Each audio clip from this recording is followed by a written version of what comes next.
Jadi di sini saya hanya akan bicara tentang otak anak-anak usia dini. Apakah nanti tidak bisa bicara otak anak remaja atau anak-anak di atas usia dini? Bisa, tapi pada kesempatan yang lainnya ataupun otak dewasa itu sendiri. Jadi kalau kita bicara popcorn brain itu sebenarnya masalah bukan hanya pada anak-anak kita, tapi juga masalah pada orang dewasa. Tapi kenapa saya perhatian besar kepada anak-anak usia dini, karena memang dunia ini akan diteruskan oleh anak-anak kita. Generasi hari ini yang akan menjadikan dunia ini lebih baik, ataukah mereka menjadi generasi yang akan menghancurkan bumi. Nah, ini sangat penting kita sebagai khalifah dan sebagai rahmatan lil alamin itu wajib apa? Wajib memakmurkan bumi, wajib memimpin bumi ini dengan sebaik-baiknya. Nah, ini yang memang harus kita lakukan dan itu akan kita letakkan kepada siapa? Otomatis memang kepada anak-anak kita. Karena mungkin kalau kepada kita sendiri mungkin ya namanya usia ya, memang usia itu tidak memandang memang mati itu tidak memandang usia, tetapi secara normalnya yang lebih tua yang akan lebih cepat mati kan, begitu kan. Nah, itu yang membuat saya menaruh perhatian yang luar biasa kepada anak usia dini karena memang mereka lah generasi yang akan meneruskan peradaban di muka bumi ini. Nah, apa sih popcorn brain itu ya? Ini seorang psikiater dari Korea ya. Jadi Ye Jin-shin itu mengatakan istilah bagi otak anak yang terbiasa melihat layar atau perangkat di gadget ataupun yang kita kenal dengan gawai, dan itu yang mengakibatkan mereka merespon stimulus hingga otaknya meletup-letup. Itu yang disampaikan oleh Yi Jensin. Nah, Yi Jensin ini adalah seorang psikiater dan praktisi pendidikan anak. Jadi ini memang ahlinya ya. Jadi anak-anak yang terbiasa dengan layar perangkat digital itu otomatis otaknya itu bekerjanya itu memang sangat cepat. Kenapa sangat cepat? Karena stimulus yang diterima itu bergantinya juga sangat cepat. Nah, ini yang kadang-kadang tidak dipahami. Kenapa dulu itu anak-anak dilarang nonton kartun? Sebenarnya anak-anak dilarang nonton kartun ya kalau lihat televisi karena gerakan kartun itu adalah gerakan gambar cepat. Bukan seperti misalnya film-film yang kayak apa ya, si Bolang. Kalau Bolang itu kan gambarnya nggak terlalu cepat, tidak seperti gambar kartun Donald Bebek. Jadi kayaknya lebih aman lihat Donald Bebek ya, lebih aman lihat kayak misalnya Upin Ipin ya, lebih aman kayak misalnya lihat apa ya, apalagi kartun-kartun itu ya, saya kok lupa ya, SpongeBob ya, daripada lihat misalnya kayak Bolang gitu atau misalnya Panji si Petualang. Nah, ini adalah kesalahan yang memang yang akhirnya tidak kita pahami karena saat anak melihat kartun maka yang terjadi adalah otak itu melihat gambar yang sangat cepat. Jadi kalau kita melihat bagaimana kartun itu dibuat, proses pembuatan film kartun itu terdiri dari ribuan gambar, jutaan gambar yang memang apa ya yang dijalankan itu dengan alat proyeksi film itu dengan sangat cepat. Jadi seret-seret gitu. Sekian detik itu harus berapa gambar gitu. Sedangkan kalau misalnya kalau kita lihat seperti si Bolang itu kan gerakannya teratur. Jadi sama seperti ritme otak itu sendiri. Otak itu belajarnya bukan dengan cara cepat, tapi teratur dan berulang. Makanya kenapa kalau kita belajar untuk anak-anak dan orang dewasa, kalau mau ingatannya itu menetap, apa yang harus dilakukan? Repetisi, pengulangan. Sama dengan kalau kita misalnya anak-anak yang belajar hafiz juga kan harus sering-sering murojaah. Ya, karena memang intinya belajar itu untuk diingat, untuk bisa dihafal dengan baik harus diulang. Jadi tidak ada rumus instan yang bisa mengatakan cara mengingat cepat, cara memori kuat gitu ya, tapi cuma dengan cara instan itu nggak ada, apalagi pakai obat-obat yang istilahnya ini untuk menguatkan memori anak gitu, tidak ada seperti itu, karena sebenarnya cara ingatan yang paling baik adalah tidak terlalu banyak stimulus yang diberikan itu berulang-ulang dan harus ada jeda, seperti itu.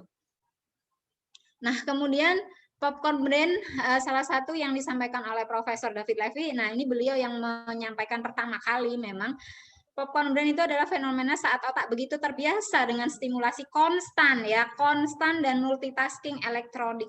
Jadi konstannya itu begini, kalau misalnya anak-anak main game online nih, game online. Misalnya aja apa ya, mainan anak-anak itu ya, saya nggak terlalu hafal sih ya. Itu kan memang saya lihat anak-anak itu kan beralih ya, beralih cepat gitu dari stimulus yang satu ke stimulus yang lain gitu kan. Dan itu sifatnya konstan. Anak itu bisa nggak bergerak, diem aja kan, diem aja, konsentrasi full. Padahal otaknya itu bekerjanya juga mereka kadang-kadang nyamil. Terus kemudian kadang-kadang sambil nyamil itu mereka juga bisa ngerjain apa gitu ya, multitaskingnya itu begitu. Dan mereka juga itu kan kadang ada iklan lewat, disingkirkan gitu. Jadi memang terjadi proses multitasking pada waktu mereka bermain alat-alat elektronik gitu ataupun memainkan gadget itu sendiri. Nah, pada saat otak mengalami stimulasi konstan ini dan anak-anak senang, apa yang terjadi? Maka salah satu bagian otak yaitu nukleus accumbens itu akan merangsang salah satu bagian otak agar mengeluarkan dopamin. Nah, dopamin ini mengakibatkan rasa senang yang luar biasa kepada anak-anak. Dan kalau anak-anak sudah mengalami senang yang luar biasa, maka mereka akan semakin kuat, jadi semakin nagih.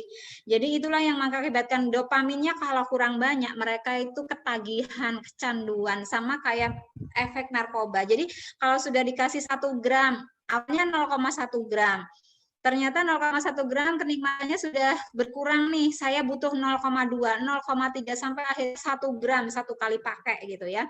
Dan ini sama dengan kasus dopamin yang terjadi di otak anak-anak. Jadi kalau anak-anak main game kekerasan contohnya, gamenya kekerasannya biasa-biasa aja awalnya, itu dopaminnya sudah keluar nih, dia menang, oh dopamin keluar, kan menang kan, dopamin keluar, dia seneng, kemudian lama-lama dia bosen nih, tantangannya kurang luar biasa, tantangannya kurang menantang gitu, kurang seru gitu. Apa yang mereka lakukan? Mereka akan mencari game yang lebih seru lagi, yang lebih menantang lagi. Karena apa? Karena otak mereka butuh untuk mengeluarkan dopamin yang lebih besar karena mereka sudah candu. Jadi kalau sudah candu ya namanya adiksi ya, ketagihan ya, otomatis butuh sesuatu yang lebih luar biasa.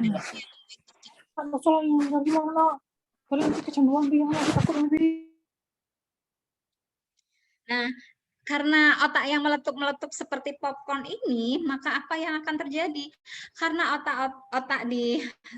karena otak ini bekerjanya sudah meletup-letup, maka yang terjadi adalah anak-anak pada saat menghadapi banyak stimulasi yang ada di sekitarnya, mereka itu kalau stimulusnya nggak kuat itu akan diabaikan, akan dianggap angin lalu saja. Jadi kalau misalnya saat menghadap gadget ya, anak-anak itu kan situasi di gadget itu habis perang misalnya ngapain gitu ya, itu kan cepat sekali.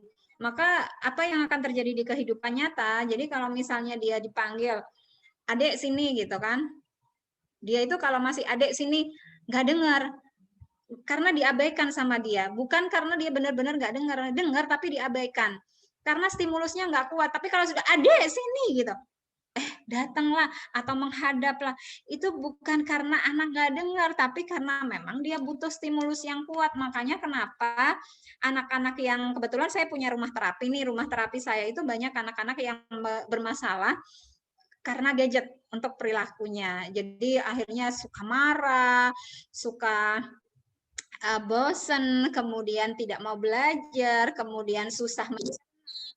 Ya karena memang mereka sudah berubah karena gadget. Gadget itu sudah mempengaruhi apa? Emosi mereka, perilaku mereka, dan yang terutama juga adalah mempengaruhi keterampilan gerak dan motorik mereka, sehingga sensorinya juga kadang-kadang juga bermasalah. Nah, ini yang akhirnya membuat kerja otak itu tidak normal. Jadi karena otaknya meletup-letup nih, maka yang seharusnya terjadi sambungan antara neuron yang satu dengan neuron yang lain itu kan harusnya gini ya, nyambung jeglek gitu ya. Jadi otak itu kan terdiri dari 2 sel, ada sel glia, ada sel neuron. Neuron ini dan neuron ini kalau cara belajarnya benar, cara kerja otaknya benar, itu pasti akan tersambung begini. Tapi karena otak yang meletup-letup, maka apa yang akan terjadi? Ini kan mengandung yang listrik ya, neuron-neuron itu mengandung muatan listrik. Apa yang terjadi karena otaknya meletup-letup? Ini nggak bisa terjadi gandengan. Ini bisa nggak terjadi gandengan? Bahkan apa yang terjadi kalau misalnya nggak tergandeng?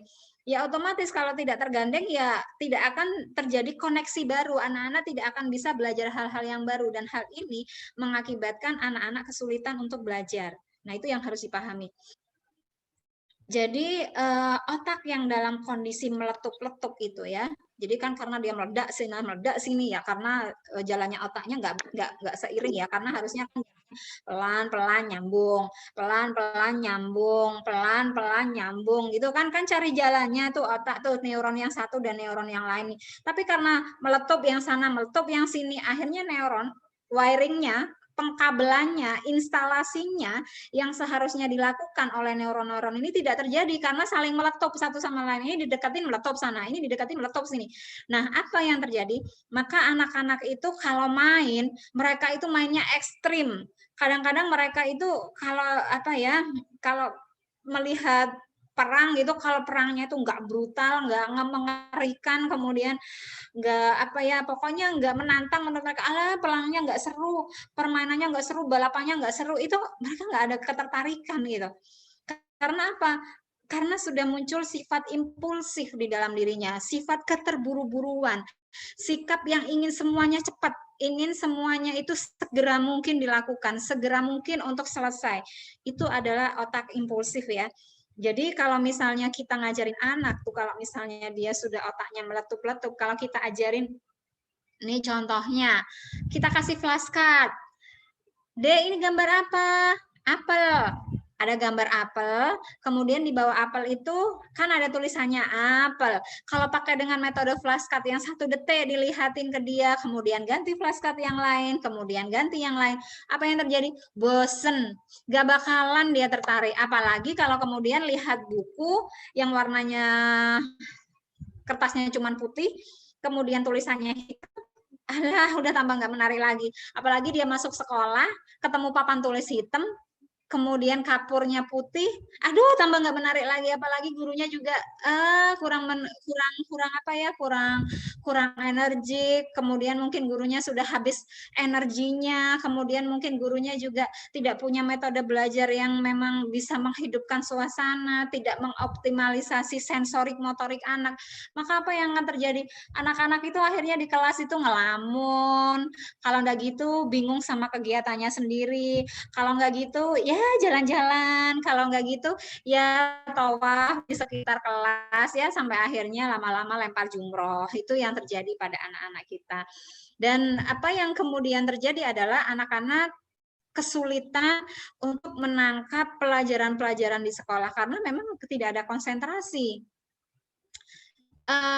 Otomatis tanpa adanya konsentrasi yang bagus ini, mereka itu kesulitan untuk menginput informasi-informasi baru yang diterima dari lingkungannya.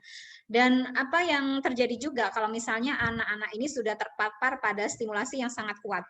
Mereka itu kalau misalnya anak-anak itu kan harusnya suka ya kalau diajak main ke pantai misalnya atau ke alam terbuka, ke taman, bisa lari-lari, bisa naik-naik pohon, bisa gulung-gulung di pasir gitu. Apa yang terjadi kalau kebanyakan dengan gadget, mereka itu bosen bosen main di alam terbuka yang menurut mereka nggak ada tantangan karena mereka itu terbiasa dikasih stimulasi, mereka itu tidak terbiasa kreatif, tidak bisa inisiatif untuk melakukan apa yang harus saya lakukan. Jadi ya otomatis kontrol geraknya nggak punya, kemudian motorik planningnya juga nggak punya. Nah ini yang membuat anak-anak akhirnya mager. Dan kalau sudah mager, otomatis anak-anak juga mengalami obesitas. Karena biasanya kalau main HP, mereka itu biasanya di sebelahnya ada camilan. Kalau udah gitu, karena asiknya main HP, ibunya kasihan, anaknya disuruh makan, gak makan-makan. Anaknya main HP, ibunya nyuapin. Itu yang terjadi. Jadi kalau sudah disuapin seperti itu, kalau misalnya anak sudah mengalami obesitas, ya itu juga karena HP. Kalau misalnya anak juga nggak terampil secara motoriknya, ya itu karena anak memang tidak terlatih secara aktivitas praktisnya. Aktivitas praktikal life-nya nggak terlatih ya. Jadi kalau misalnya anak-anak suka marah-marah juga, ya karena memang otak emosinya dia sudah terlalu banyak dopamin itu dikeluarin. Kalau terlalu banyak dopamin dikeluarin, apa terjadi itu banjir yang namanya otak itu banjir dopamin dan itu mempengaruhi kerja emosi dan juga mempengaruhi kerja otak berpikir. Nah, akibatnya apa? Anak nggak bisa berpikir, emosinya meledak-ledak, gampang marah, gampang kesel, gampang bosan. Nah, itu yang akan terjadi. Nah, yang lebih serius ya memang sudah tadi saya sampaikan ya, pengendalian emosi, kendali diri anak itu lemah. Jadi memang kalau apa ya, berdasarkan catatan terapi saya, memang anak-anak yang di terapi karena gadget itu memang lebih banyak itu kita perbaiki emosinya sama perilakunya. Kadang-kadang anak-anak itu sebenarnya pinter, tapi masalahnya karena emosinya kena, perilakunya kena, akhirnya kayak nggak tahu apa-apa, diajarin kayaknya nggak nangkep-nangkep, informasi yang diberikan juga lewat aja gitu kan. Terus kalau ada apa-apa nggak punya inisiatif, dikasih sesuatu nggak paham-paham, nggak ngerti. Nah itu yang akhirnya kadang-kadang bikin orang tua ini sebel gitu ya. Nah ini yang akhirnya memang harus benar-benar kita sebagai orang tua itu harus pahami dengan baik ya, bahwa ternyata popcorn brain itu luar biasa ya pengaruhnya. Tapi sayangnya kita baru tahu sekarang gitu, padahal ilmunya sudah ada mulai tahun 2011 gitu kan. Nah, efek sampingnya memang daya ingat anak-anak itu akan melemah. Anak tidak bisa mengikuti pelajaran dengan sempurna karena dia juga tidak sanggup berkonsentrasi untuk membaca. Padahal membaca itu butuh banyak sekali tahapan. Setelah membaca nanti memahami, setelah memahami mempersepsi, mensintesa, kemudian melakukan pengambilan kesimpulan dan seterusnya. Nah, ini yang terjadi pada anak-anak kita. Jadi kalau misalnya kita bicara popcorn brain ini sebenarnya kalau dibilang barang lama, iya barang lama. Tapi masalahnya di kita tidak pernah tersosialisasi. Ya mungkin karena memang kita kurang aware ya, kita kurang aware sebagai orang tua untuk memahami bahwa ternyata teknologi itu memang punya dua sisi. Sisi yang menguntungkan dan sisi yang merugikan. Tapi sayangnya kita seringkali tidak memperhatikan sisi yang merugikan ini.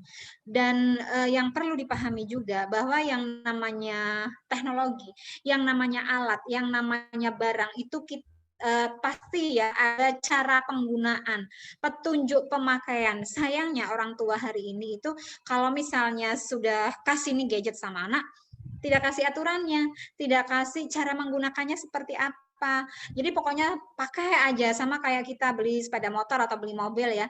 Kita itu yang kita pelajari cuman bagaimana cara jalaninya ya, cara jalaninya. Kemudian kalau ada apa-apa macet di jalan kaget, kenapa nih mobil? Kita nggak tahu aturan pakainya kayak apa ya.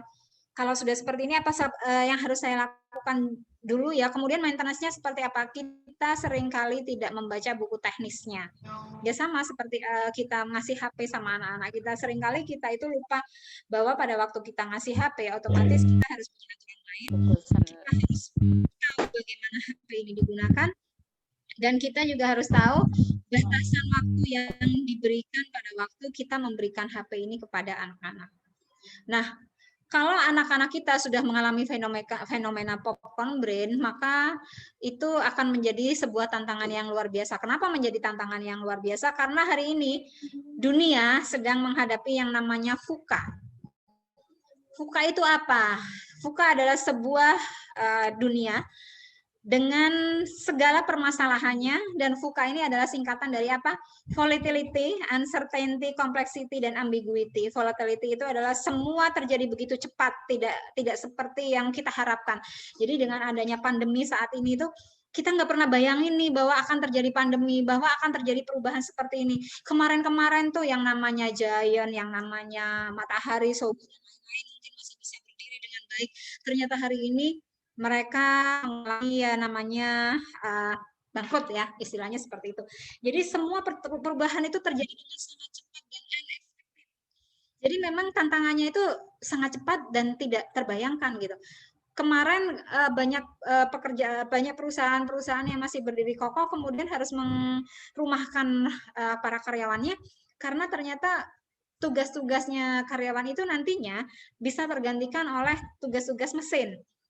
Jadi kalau misalnya hari ini kita berada di era 4.0 ya, teknologi 4.0, jangan salah Jepang sudah berada di 5.0. Jadi nanti yang akan bekerja itu mesin-mesin ya. Jadi kita yang akan mempekerjakan mesin dan kita yang akan mengendalikan mesin, dan kita masih di 4.0. Kemudian yang kedua yaitu uncertainty.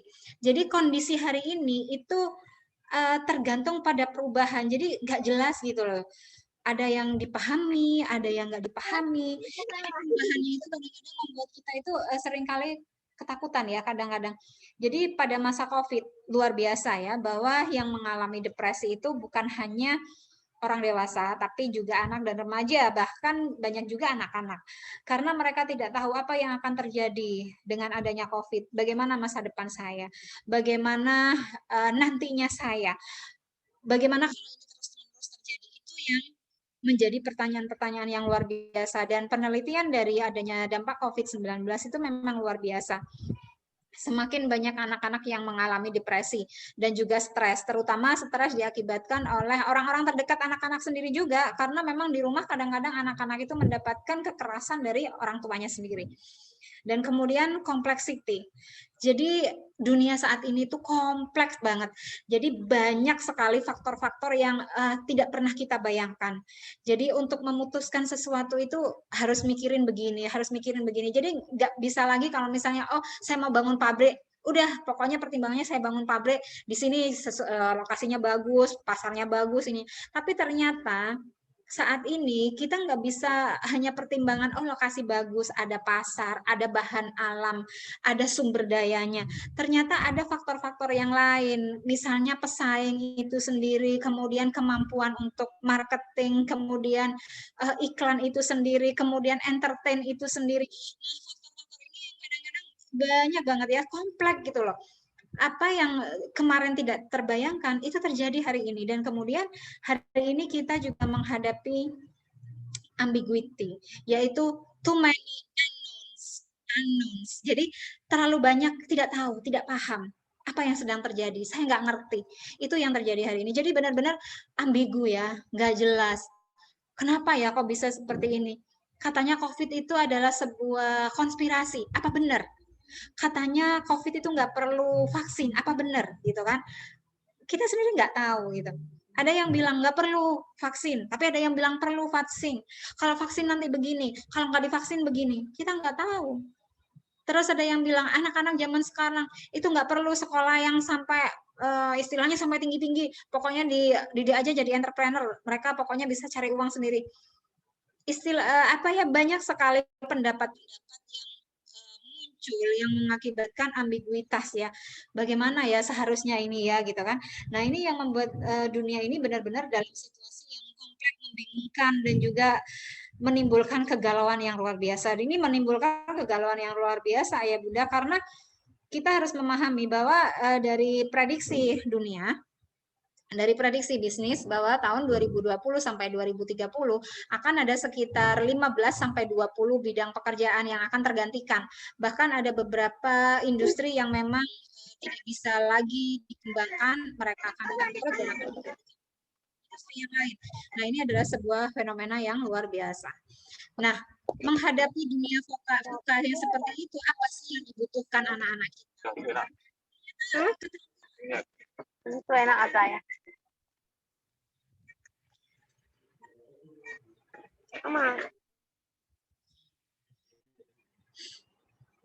Jadi pada waktu kita dihadapkan oleh dunia VUCA, apa yang harus dilakukan ya?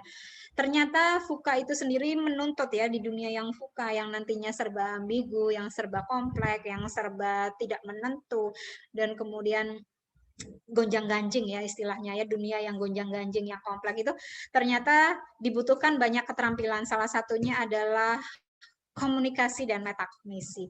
Metakognisi dan attentional control. Jadi hal-hal inilah yang kadang-kala luput kita kembangkan dengan baik ya.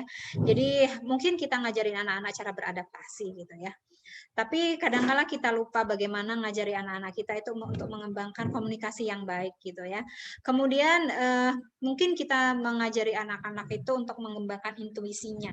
Tapi mereka itu tidak diajari bagaimana mengontrol perhatiannya.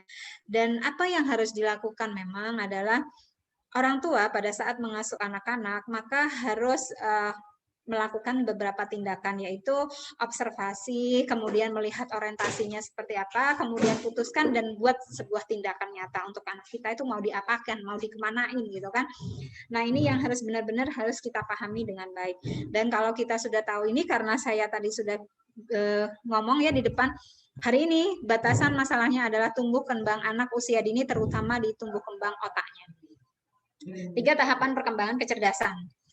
Golden age atau fase emas itu dalam belajar itu sebenarnya bukan 0 sampai 5 tahun. 0 sampai 5 tahun atau sampai 7 tahun itu adalah golden age otak memang. Tapi kalau untuk belajar itu adalah 0 sampai 16 tahun. Karena ini adalah beberapa periode yang memang luar biasa untuk diperhatikan, dan orang tua kadangkala abai ya. Tapi semoga dengan belajar hari ini kita bisa mendapatkan pencerahan-pencerahan. 0 sampai 3 tahun itu anak-anak itu melihat, mendengar, dan menyentuh lebih banyak. Jadi memang di sini semua sensori yang ada di tubuh anak itu kita manfaatkan sebaik-baiknya. Kita stimulasi sebaik-baiknya. Pendengarannya, penglihatannya, penciumannya, perabaannya, kemudian perasanya itu sendiri itu memang harus distimulasi. Dan ini memang membutuhkan peran orang tua. Jadi istilahnya bermain bebas, kemudian membaca itu sendiri, kemudian banyak ngomong, menari, berlari, dan sebagainya itu harus dilakukan oleh anak dan orang tua. Kemudian usia 4 sampai 8 tahun. Ini anak sudah mulai belajar dengan cara apa? Melihat, mendengar, menyentuh dengan penuh perhatian. Nah, usia-usia ini 4 sampai 8 tahun ini memang anak itu eksplorasinya sudah difokuskan. Jadi mereka bukan sekedar eksplorasi. 0 sampai 3 tahun itu kan nggak tahu ya, api itu panas gitu ya. Kadang-kadang anak kan langsung pegang api gitu kan ya. Itu mereka karena memang pengen tahu, curiosity anak, bukan karena memang mereka itu nakal gitu atau golek goro-goro gitu, enggak ya. Karena memang mereka itu sedang melakukan eksplorasi lingkungan. Jadi kan mereka nggak tahu api itu panas ya pegang aja gitu kan. Kemudian mereka nggak tahu bahwa pisau itu tajam, kadang diambil pegang, gunting juga seperti itu. Nah, itu yang memang dilakukan oleh 0 sampai 3 tahun. Tapi 4 sampai 8 tahun mereka itu perkembangan otaknya sudah lebih paham, sudah lebih bisa mengklasifikasi, sudah bisa mengidentifikasi. Maka apa yang dilakukan di usia 4 sampai 8 tahun itu mereka itu benar-benar memperhatikan apa yang disampaikan itu dengan mereka sudah mulai fokus, mereka sudah mulai mengabaikan mana yang penting untuk diperhatikan, mana yang tidak penting untuk diperhatikan. Nah, di sini ini yang dilakukan oleh anak usia 4 sampai 8 tahun. Kemudian umur 9 sampai 16 tahun. Nah, di sini 9 sampai 16 tahun itu adalah internalisasi pengalaman, penglihatan, pendengaran, dan semua experience yang dia terima di usia 0 sampai 16 tahun itu. Jadi sudah diinternalisasi semuanya. Nah, jadi kalau misalnya dibilang saya sudah lewat masa emas anak saya gitu. Jangan khawatir Bunda, karena sampai 16 tahun Bunda itu masih bisa kok, bisa mengoptimalisasi, bisa mengejar, bisa istilahnya memberikan apa ya, stimulus-stimulus terbaik, kemudian bisa memberikan pembelajaran yang lebih sesuai dengan modalitas anak. Kita bisa mengobservasi anak kembali dan kemudian mengarahkan anak itu seperti apa. Itu di usia 9 sampai 16 tahun. Nah, ini yang harus dipahami. Nah, otak itu tidak hanya sekedar menerima informasi, tapi mengelolanya. Jadi otak kita itu tidak akan melakukan proses belajar yang baik jika kita ya atau anak itu tidak membahas informasi itu dengan orang lain. Makanya di usia 0 sampai 16 tahun itu apa yang harus kita lakukan, proses belajarnya adalah mendengar ngomong, diskusi, informasi. Jadi seperti itu. Jadi memang anak itu diminta untuk aktif. Jadi kalau misalnya kita lihat cara belajar siswa aktif ya, CBSA ya, yang memang dikembangkan sejak zaman apa ya, akhir-akhir masa Orde Lama ya, waktu itu ya, cara belajar siswa aktif itu kan sudah mulai dimunculkan. Karena apa? Karena agar otak itu bekerja. Jadi otak kalau misalnya hanya sekedar mendengar, maka akan melupakan. Karena teori belajar dari Konfusius itu begini, aku dengar, aku lupa. Aku lihat, aku ingat. Aku mengerjakan, maka aku paham. Jadi dengar, ingat, lihat, dengar, lupa, ingat, lihat, ingat, kemudian kerjakan, paham. Jadi anak-anak ataupun orang dewasa kalau belajar itu memang harus banyak melakukan tanya jawab, harus banyak bereksperimen, harus bergerak karena memang sifat otak itu seperti itu. Bunda, ini mungkin ada putranya yang lagi ini ya, lagi senang coret-coret, mungkin bisa ini biar ini bisa, mohon maaf Bunda, mungkin bisa dibantu agar tidak semakin banyak ini kembang-kembangnya ini. Mohon dilihat kalau ada tangan-tangan mungil. Semoga tangan-tangan mungil ya Umi ya. Kalau tangan ibu bapaknya enggak lah ya. Nah ini, jadi memang otak itu tidak hanya sekedar menerima informasi, tapi mengelolanya. Jadi kalau misalnya kita sering dengar kata-kata otak anak-anak itu seperti spons, benar, seperti spons, memang benar. Tetapi masalahnya sebanyak-banyaknya informasi yang diberikan kepada anak, tapi kalau anak tidak distimulasi, tidak diajari untuk mengelola informasi itu, apa yang terjadi? Informasi itu akan hilang dengan sendirinya. Karena informasi yang ada di otak itu kan modelnya ditumpuk. Informasi yang masuk yang mana itu yang akan dipakai. Wah, ini semakin kreatif ini ya, ternyata ya tangan-tangan kecil ini ya untuk mencoret-coret. Mungkin Bunda bisa kasih ini ya, kertas atau apa, biar tidak semakin banyak bunga-bunganya ini. Jadi kalau misalnya anak-anak itu kita banyak kasih informasi, tapi kemudian kita tidak pernah membantu anak untuk mengelola informasi itu, maka apa yang akan terjadi?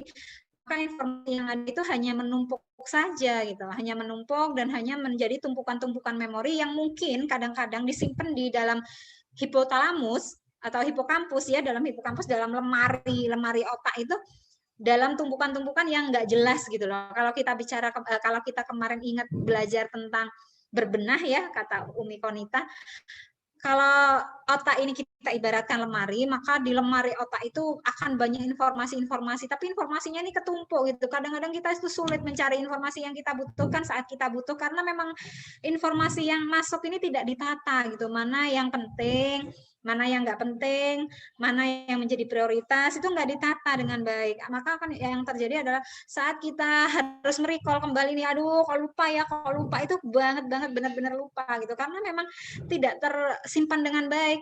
Dan salah satu metode menyimpan di otak itu kan memang salah satunya adalah metode keledai ya. Jadi metode cantol. Jadi kalau misalnya seperti saya dulu waktu SMA, kalau rumus kimia itu menghafalkannya kan diambil kata-kata pertama ya. Jadi ya sama seperti itu. Jadi misalnya ngafalin rumus kimia jika apa, atau misalnya ngafalin kayak anak-anak itu, kalau saya dulu masih kecil ngafalin warna pelangi itu Magiku Hibiniu gitu-gitu. Nah, itu adalah salah satu metode mengingat dalam otak yang memang harus kita ajarkan kepada anak-anak agar informasi yang masuk itu tidak hanya tertumpuk gitu, dan anak tidak bisa pakai waktu mereka butuh untuk recall. Nah, otak itu bagaikan sebuah komputer. Untuk dapat dipakai, komputer itu perlu di-on-kan dulu. Jadi cara meng-on-kannya seperti apa? Ya sama seperti tadi yang saya bilang. Informasi yang ada di otak kita, yang ada di anak-anak kita, baik itu anak-anak itu menerima informasinya dalam kondisi sadar ataupun tidak sadar, maka anak perlu diajari cara mengaitkan apa yang diajarkan dengan apa yang telah kita ketahui, dengan cara mereka berpikir. Jadi kalau misalnya kita nih sudah kasih tahu nih anak, ini misalnya ya gambar buah gitu kan, mereka itu sudah simpen tuh, oh ini gambar buah apel, ini buah jeruk, buah pisang, buah semangka, buah mangga gitu, taunya itu. Tapi kalau misalnya kemudian kita bilang begini ke anak, ini buah apel warnanya merah. Merah itu seperti warna apa? Seperti warna darah. Merah itu seperti warna apa? Seperti warna bendera kita, merah putih. Jadi kita membantu anak mengasosiasikan. Jadi kaitkan satu sama lain. Buah apel ini dimakan siapa? Adik, dimakan manusia? Bisakah atau hanya dimakan hewan. Itu salah satu cara kita mengasosiasikan atau mengaitkan otak anak, otak belajar anak. Jadi agar otak anak itu bisa dipakai harus di-on-kan dulu. Jadi sama seperti ibu-ibu waktu saya memberikan kelas belajar di salah satu sekolah di Sidoarjo ya, salah satu sekolah yang cukup besar di Sidoarjo, ada ibu-ibu yang protes sama saya. Karena pada waktu melakukan observasi sama saya kasih untuk bahasa anak, kemampuan berbahasa anak itu saya kasih nilai kurang, need of improvement. Jadi waktu itu ibunya protes, Bu Ira kenapa sih anak saya kok bahasanya dikasih nilai kurang? Padahal anak saya itu Bu Ira di rumah itu cerewetnya minta ampun, kosakatanya itu banyak gitu kan. Terus saya bilang sama si ibu tahu nggak keterampilan bahasa itu meliputi banyak hal, ada semantiknya, ada fonologinya, ada sintaksisnya, ada morfologinya, ada kemampuan menyimak, ada kemampuan untuk sequencing. Contoh ibu, saya bilang begitu sama ibunya. Waktu itu anak ibu kan sudah mau masuk SD nih, saya kasih 3 instruksi dengan bahasa baku. Ternyata apa yang bisa anak ibu lakukan? Anak ibu hanya melakukan 1 instruksi dan itu pun instruksi yang paling belakang. Nah, instruksi yang depannya mana? 3 instruksi bersamaan, dia nggak mampu. Nah, itu ternyata yang terjadi. Jadi ibu itu, oh gitu ya Bu Ira. Iya, dan pada waktu saya kasih gambar sama anak ibu untuk menyusun cerita dari gambar-gambar itu nggak bisa. Berarti sequencing-nya nggak ada. Nah, itu juga harus dipahami. Jadi kemampuan bahasa itu bukan berarti anak saya banyak ngomong gitu kan. Kalau cuma banyak ngomong itu banyak, semua anak banyak ngomong memang. Apalagi kalau di rumah ibunya cerewet, apalagi kalau di rumah itu banyak stimulasi dari lingkungannya. Anak banyak ngomong tapi masalahnya ngomongnya berarti enggak, bermakna enggak. Dia bisa bicara tapi enggak bisa berbahasa. Ngomongnya itu sudah bisa SPOK enggak? Jadi pada waktu itu ada juga lagi yang protes sama saya, Bu Ira kenapa alat tes yang dipakai bahasanya baku? Kan nggak bisa anak saya. Soalnya dia kebiasaan kalau di rumah yang ngomongnya ya gitu itu. Ya saya bilang, Bu, ini kan namanya observasi untuk melihat kematangan anak belajar. Kalau memang anak ibu nggak matang untuk belajar, ya silakan kembali ke TK. Jangan maksa ke kelas 1. Maka apa yang terjadi? Saya waktu itu sempat ketawa juga ya. Jadi gini, di SD itu saya sudah minta maaf ke pihak SD, mohon maaf ya kemarin waktu observasi sudah saya lakukan banyak anak-anak yang mendaftar di SD harus saya kembalikan ke TK lagi gitu. Soalnya ibunya sudah tercerahkan gitu. Jadi sampai ada ucapan begini nih dari ibu-ibu. Kita itu Bu Ira awalnya adalah orang tua yang berada di pihak gitu kan. Berada di pihak sekolah, pokoknya anakku lulus TKB harus sekolah, tapi sekarang kita sudah sadar bahwa kebahagiaan anak, kematangan aspek-aspek perkembangan anak itu adalah sesuatu yang lebih penting daripada mengejar gengsi orang tua agar anak itu bisa sekolah di usia yang masih muda. Lamang masih kadang umurnya 5,8, 6,6 kurang ya. Padahal kata pemerintah kan 7 tahun ya, 7 tahun. Dan kalau kita belajar neuroscience yang namanya prefrontal cortex itu matangnya di usia 7 tahun. Jadi struktur otak prefrontal cortex itu benar-benar matang nih secara biologisnya, secara fisiologi di usia anak 7 tahun. Jadi kalau sebelum 7 tahun yang namanya prefrontal cortex itu ya masih dibentuk nih kayak misalnya kerangka rumah ya mungkin masih kerangkanya sampai sini, tapi kalau sudah 7 tahun cus ini selesai ini kerangkanya sudah selesai dan siap untuk belajar. Itu prefrontal cortex ya. Jadi bagian otak yang memang untuk belajar itu prefrontal cortex. Itu yang sangat menentukan nantinya. Nah, sama dengan anak-anak kita, kalau misalnya 5,8 nggak usah keburu-buru, Bu. Kalau memang anak ibu pinter, ya Bu ya, kalau memang anak ibu pinter nanti bisa lompat kelas waktu SMP sama SMA. Ada kelas yang namanya kelas akselerasi. Tapi kalau misalnya pinternya masih biasa-biasa aja, udahlah, biarkan dia bahagia. Yang penting bahagia dulu, pinter itu kemudian. Itu yang harus dipahami. Bahagia dulu, karena apa? Kalau anak bahagia, maka mereka akan tumbuh menjadi dewasa yang bertanggung jawab, yang mampu mengembangkan problem solving dan tidak menjadi problem maker. Dan tidak akan ada lagi yang namanya dewasa yang kekanak-kanakan. Kita boleh memiliki sifat anak, tapi jangan memiliki sifat kekanak-kanakan. Sifat anak itu kita pelihara, Bu. Sifat anak itu apa sih? Curiosity-nya tinggi, tidak mudah menyerah, tulus, jujur. Tapi kalau kekanak-kanakan, yaitu ngambekan, terus kemudian apalagi sifat kekanak-kanakan itu, ngambekan, kemudian gondok sama ya, kayak ngambekan ya. Pokoknya sifat kekanak-kanakan lah seperti itu. Jadi boleh kita memiliki sifat anak-anak, tapi jangan sifat yang kekanak-kanakan gitu kan. Nah ini yang harus dipahami. Kemudian bagaimana sih belajar yang baik? Belajar yang baik itu, aduh ini ya bagus sekali ini jadinya. Sudah banyak coretan-coretan seperti ini. Jadi multisensori itu adalah cara belajar yang memang sangat-sangat disarankan ya, baik itu oleh psikolog, baik itu oleh neuroscience, neuro ya, jadi neurolog ya, maupun oleh para praktisi pendidikan itu sendiri. Multisensori itu apa? Kalau kita lihat multisensori ini terdiri dari dua kata, yaitu multi dan sensori. Multi itu kan banyak. Sensori itu apa? Sensori itu adalah semua yang berhubungan dengan indera. Kita itu kenalnya hanya panca indera ya. Jadi memang multisensori itu adalah belajar yang mengaktifkan indera, semua indera. Yang diaktifkan apa? Ya mata, ya telinga, ya peraba, kemudian perasa, penciuman juga diaktifkan. Jadi kalau belajar itu makanya kan ada kadang-kadang cium bau jahe, cium bau bunga mawar, cium bau bunga melati, cium bau bunga tahi kotok. Itu juga harus dilakukan ya. Jadi anak-anak itu tahu.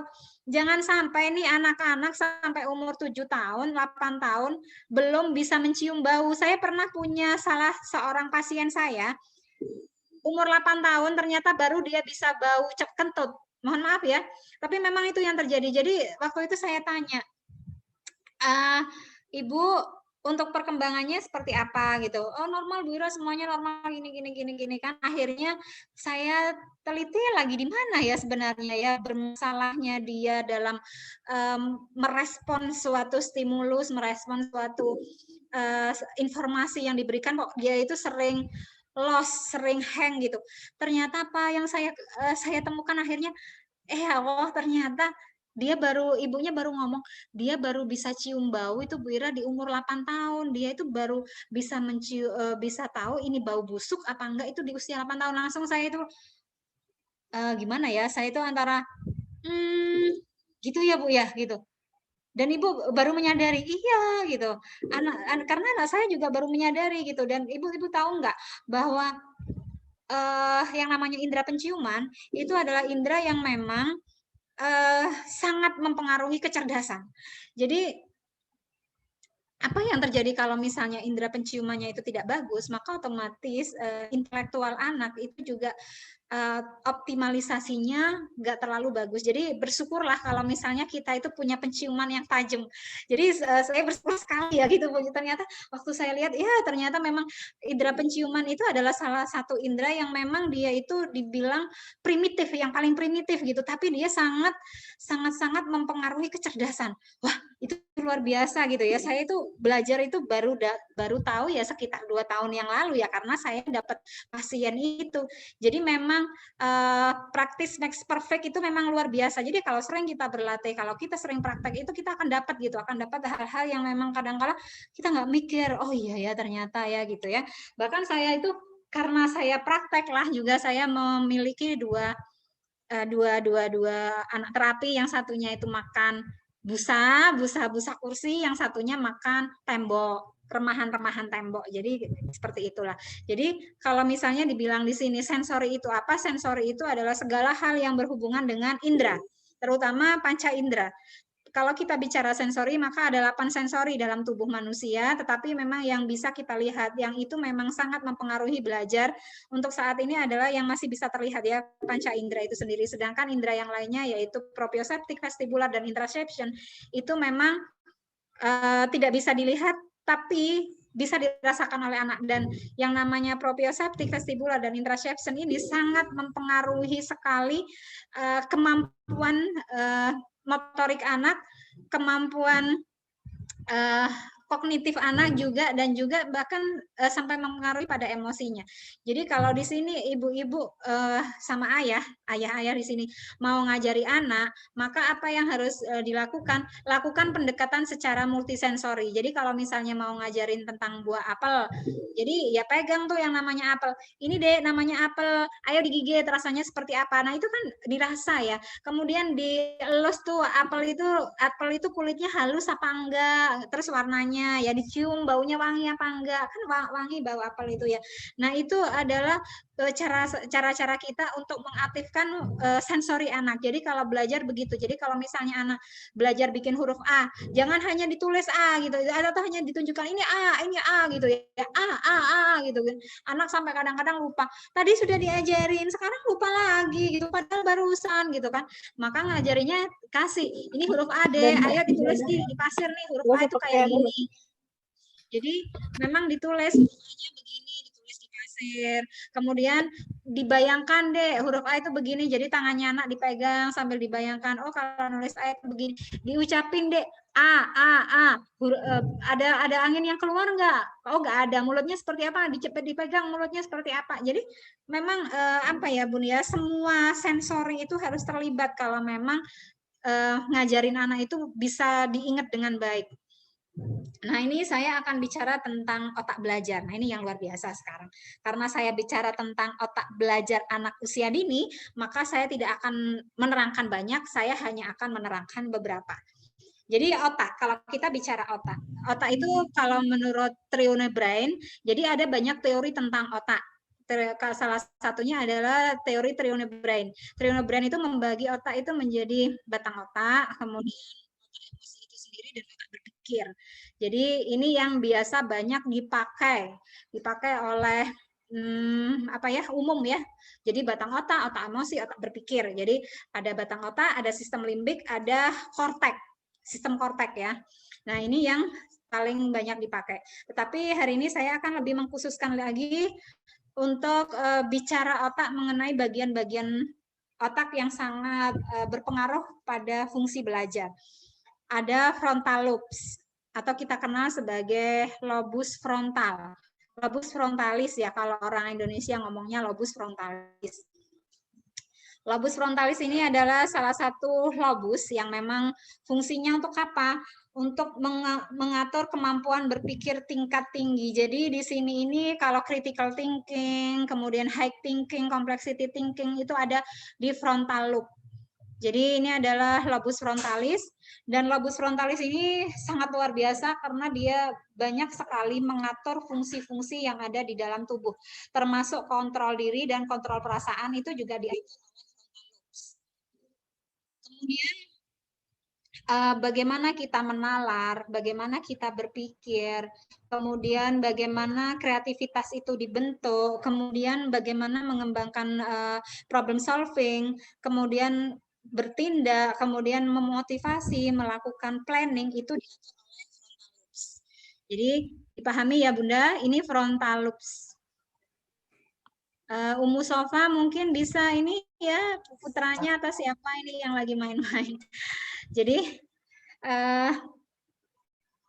frontalis lobe ini adalah salah satu lobus yang sangat berpengaruh pada proses belajar itu sendiri, karena selain mempengaruhi proses belajar, dia juga memiliki fungsi pada kepribadian dan juga fungsi motorik dan fungsi bahasa. Bahkan konjugasi mata. Konjugasi mata itu adalah mengatur kemampuan untuk melihat objek, membedakan objek, mengklasifikasikan objek, itu ada di lobus frontalis, bukan di occipitalis lobus malahan. Padahal kan tempat visual itu di lobus occipital ya, tapi ternyata itu diatur di frontal lobes. Jadi kalau misalnya kita bicara tentang otak, memang otak itu tidak bisa bekerja sendiri. Otak itu selalu bekerja beriringan. Jadi kalau misalnya ada otak kiri dan otak kanan, itu adalah pemahaman yang sangat keliru. Kalau ginjal, iya ada ginjal kanan, ada ginjal kiri. Orang masih bisa masih sehat, masih bisa beraktivitas kalau misalnya salah satu ginjalnya bermasalah, misalnya ginjal kanannya bermasalah, maka dia masih bisa beraktivitas dengan ginjal kirinya. Tapi kalau otak enggak. Kalau misalnya belahan kirinya bermasalah, maka otomatis itu akan mempengaruhi semua belahan dan tidak akan pernah bisa bekerja dengan baik.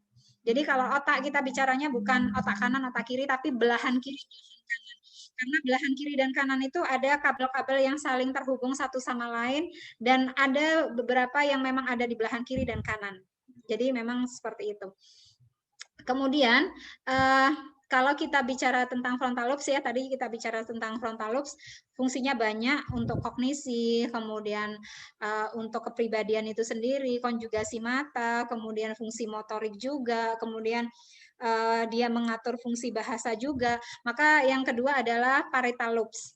Parietal lobes itu adalah otak, bagian otak yang mengatur gerakan motor. Jadi mengatur parietal lobe itu di sini di tengah. Jadi kalau frontal lobe itu di sebelah depan, jadi prefrontal cortex itu ada di bagian depan sini. Kalau di sini nih bagian tengah sini ya, itu parietal lobe. Jadi bukan pas tepat tengah sini. Kalau tepat tengah sini ubun-ubun, kalau sebelah sini. Jadi agak mundur sedikit. Jadi gini. Mungkin kayak agak lurus telinga ya, itu parietal lobe. Itu adalah mengatur motorik, mengatur fungsi sensoris. Dan di sini memang kalau anak-anak belajar fungsinya untuk apa? Untuk menentukan jarak, ukuran, menentukan visual spasial, kemudian juga untuk menentukan apakah orang ini bisa berpikir secara sistematis atau enggak, itu di parietal lobe. Kemudian yang ketiga adalah lobus temporal. Temporal itu sebelah sini, dekat telinga. Jadi kalau dikatakan temporal lobe itu, jadi kita bicara di sini temporal, tempo. Jadi sesuatu yang kaitannya dengan suara ya, dengan tempo, dengan apa namanya, ingatan itu juga. Jadi kalau misalnya kita bicara tentang temporal lobe, maka temporal lobe ini mengatur tentang ingatan jangka panjang. Jadi kalau misalnya orang-orang itu ingatan jangka panjangnya bagus, mengingatnya bagus, berarti fungsi temporal lobe-nya bagus sekali. Jadi kalau misalnya anak-anak, kalau kita pengen anak-anak kita punya daya ingat yang bagus, maka temporal lobe ini yang harus benar-benar distimulasi gitu, agar dia itu benar-benar bekerja dengan optimal. Jadi temporal lobe ini memang adalah mengatur pembentukan memori jangka panjang atau long term memory ya. Kalau otak-otak yang lain itu masih working memory, tapi kalau kemudian sudah masuk ke temporal lobe, otomatis maka dia akan menjadi working memory. Kemudian yang ketiga, yang keempat ya, kalau kita sudah bicara tentang temporal lobe, temporal lobe ini juga mengatur tentang pemahaman terhadap objek yang dilihat. Kalau misalnya temporal lobe kita itu bermasalah, maka kita itu tidak akan bisa mengenali anak didik kita, atau bahkan mengenali suami kita, bahkan mengenali anak kita, wajahnya itu kayak apa, kemudian tidak bisa membaca bahasa tubuh. Jadi kalau misalnya ada orang-orang yang nggak peka terhadap bahasa tubuh orang lain, itu berarti temporal lobe-nya bermasalah. Itu diingat ya. Jadi kalau misalnya ada orang yang seperti itu, cukup diingatin aja. Kayaknya temporal lobe-mu bermasalah deh ya, karena kamu nggak peka gitu terhadap bahasa tubuh gitu kan. Jadi di temporal lobe ini juga pemrosesan input indrawi, kemudian pemrosesan bahasa juga. Makanya saya bilang kalau di otak itu bahasa itu tidak hanya diatur di area Broca Wernicke, tapi di semua bagian. Jadi kalau misalnya kita bicara tentang multiple intelligence yang dikaitkan dengan neuroscience, maka kita tidak akan bicara fungsi bahasa itu hanya di Broca Wernicke, enggak, tapi ada di beberapa bagian otak. Jadi otak yang satu mempengaruhi otak yang lain. Makanya otak itu tidak seperti ginjal. Kalau ginjal yang satu berfungsi, yang satu tidak berfungsi, orang masih bisa hidup dengan baik, tapi kalau otak nggak bisa. Jadi seperti itu. Nah, kemudian di temporal lobe ini juga fungsinya untuk menyimpan ingatan-ingatan baru. Jadi kalau misalnya orang-orang yang terkena amnesia. Amnesia itu ada dua ya, amnesia anterogate dan amnesia retrograde. Kalau amnesia anterogate itu adalah amnesia yang lupa pada yang dulu gitu ya. Tapi kalau retrograde yang baru lupa gitu. Nah, ini berarti temporal lobe-nya bermasalah. Mungkin pada waktu kecelakaan ya, kena apa gitu kan, kadang berdarah kan, keluar darah, terus akhirnya mengalami amnesia, bisa seperti itu. Nah, ini yang di temporal lobe. Kemudian ada occipital lobe. Occipital lobe ini adalah mengatur pemrosesan visual ya. Jadi memang hal-hal yang sifatnya visual yang bisa dilihat, diindra oleh mata, itu diatur oleh visual. Dan yang lebih luar biasanya lagi yaitu di occipital lobe itu memang menafsirkan ya, menafsirkan apa-apa, segala sesuatu yang memang dilihat oleh mata. Jadi itu letaknya di belakang sendiri. Jadi bukan di depan ya. Jadi otak yang mengatur untuk melihat itu malah ada di belakang. Dan yang paling penting itu adalah ini. kalau kita bicara otak anak usia dini, yaitu lobus insula. Lobus insula itu di mana? Letaknya dekat talamus. Talamus ini fungsinya untuk menerima semua data-data sensori yang masuk. Jadi menerima panas, sakit, asam, suara petir, air hujan yang jatuh ke sini sakit, ke kulit sakit, kemudian kedinginan, kemudian api itu panas, itu tugasnya ada di talamus. Nah, lobus insula ini berdekatan dengan talamus. Tetapi fungsinya lobus insula itu luar biasa. Kalau kita bicara anak usia dini, otomatis kita bicara tentang menumbuhkan fitrah iman di usia golden age.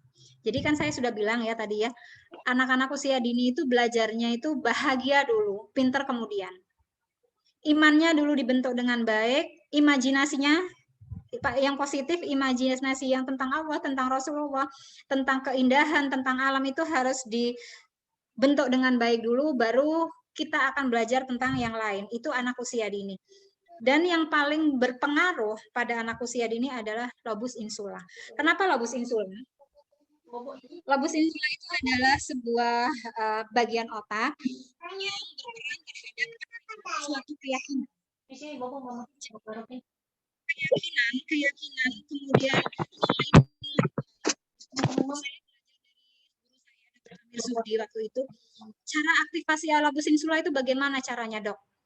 Bacakan anak-anak itu cerita. Bacakan anak-anak cerita, tapi cerita yang bukan dongeng, tapi cerita-cerita yang mengandung nilai-nilai kemanusiaan. Nah, kenapa? Karena memang ternyata salah satu penelitian yang dilakukan para neurolog, salah satu fungsi insula itu adalah berperan terhadap suatu keyakinan. Di mana suatu keyakinan yang salah bisa menjadi benar dan benar menjadi salah itu diolah di insula. Dan insula ini memang adalah bagian otak yang memang terlibat dalam kontrol kognitif tingkat tinggi dan juga afeksi. Jadi di sini ada fungsi kognitif, ada fungsi perasaan yang dikelola oleh insula. Jadi kenapa kalau mau ngajarin anak usia dini itu resepnya hanya satu, aktivasi insulanya. Kalau insulanya diaktifasi baik, bagus, dan sudah kena nih, maka otomatis proses belajar yang lainnya itu akan berjalan dengan baik. Karena memang di insula itu anak-anak itu juga akan mengatur kemampuan dalam melakukan pengambilan keputusan. Jadi kalau insulanya bermasalah, maka otomatis dia juga kesulitan dalam melakukan pengambilan keputusan. Dia tidak bisa menentukan ini benar apa salah. Itu karena insulanya tidak bekerja dengan baik. Dan salah satu mengoptimasi atau mengaktifasi insula memang adalah salah satunya ngajak anak piknik, ngajak anak piknik, kemudian ngajak anak itu berjalan-jalan di alam bebas, kemudian membacakan buku-buku yang baik, kemudian membacakan cerita-cerita yang baik, itu adalah tugas yang harus tugas-tugas yang harus kita lakukan untuk mengaktifasi lobus insula itu sendiri. Nah, kalau kita sudah tahu hal ini ya, berarti kita sudah tahu ternyata untuk anak-anak usia dini agar mereka itu tidak mengalami popcorn brain, agar otaknya itu sehat, otaknya itu normal, maka otomatis kita harus jaga tuh yang namanya insulanya dia. Bagian lobus insulanya dia itu benar-benar kita harus jaga dengan baik. Soalnya kalau sudah anak itu mengalami fenomena popcorn brain, maka orang tua yang akan benar-benar kebingungan. Apa yang harus saya lakukan dengan anak saya? Karena otaknya meletup-letup, emosinya luar biasa, konsentrasinya buruk, dia tidak bisa membaca dengan baik, dia tidak bisa belajar dengan baik, dan otomatis dia juga mudah bosan. Nah, apa yang harus dilakukan oleh orang tua ya? Jadi, how to resolve ya? Apa solusinya? Apa? Yang pertama yang bisa kita lakukan adalah atur screen time. Jadi screen time itu adalah sesuatu yang memang harus kita perhatikan dengan baik. Kalau di Indonesia itu kan katanya 0 sampai 2 tahun boleh pakai gawai tapi hanya untuk video call gitu kan. Padahal kalau misalnya kita belajar tentang aturan screen time yang benar, 0 sampai 2 tahun itu benar-benar nggak dikasih. Benar-benar nggak dikasih. 0 sampai 2 tahun. Kemudian 2 sampai 6 tahun antara 30 sampai 1 jam. Itu yang benar-benar harus kita perhatikan, atau screen time. Kemudian aturan bebas gadget.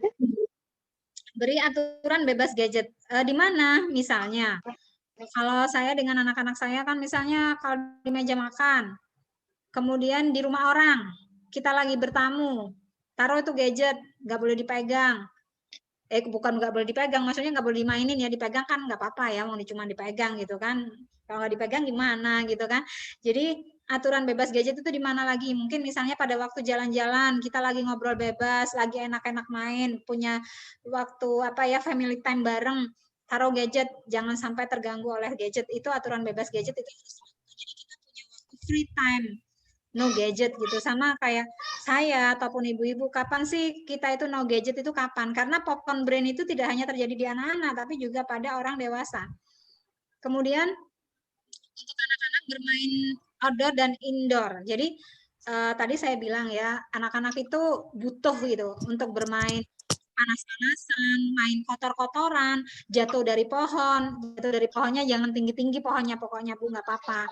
Naik sepeda jatuh.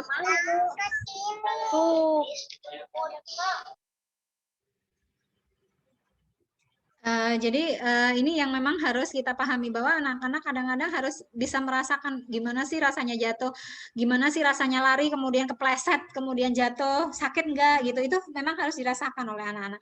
Kemudian main di indoor itu permainan-permainan apa yang bisa dilakukan, misalnya mungkin lagi bikin slime, kemudian main play-doh, kemudian mungkin main monopoli atau apa ya, itu yang harus dilakukan. Kemudian melakukan silaturahim dan kegiatan sosial, itu yang harus dilakukan. Jadi ajak anak-anak kita itu untuk bersilaturahim, itu biasakan ya pada anak-anak kita. Karena apa? Karena apa? Pada waktu penelitian di Jepang mengatakan kalau dalam Islam sendiri kan silaturahim itu memperpanjang usia ya.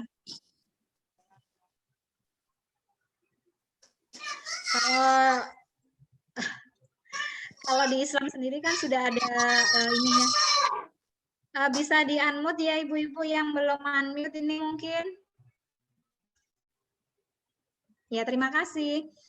Kalau dalam Islam sendiri silaturahim itu kan untuk memperpanjang usia ya, tapi ternyata berdasarkan penelitian yang dilakukan oleh ahli neurolog terutama yang ada di Jepang, memang silaturahim itu memperpanjang usia batang otak. Sehingga kalau misalnya batang otak itu berfungsi dengan baik, otomatis ya memang secara logika akan lebih panjang umur gitu kan. Jadi kalau misalnya saya kan waktu itu pernah bertanya, yang namanya mati suri itu berarti batang otaknya belum mati ya dok? Saya tanya sama dokter Amir. Iya, nggak mati, tapi kalau sudah mati batang otak ya berarti dia sudah mati gitu.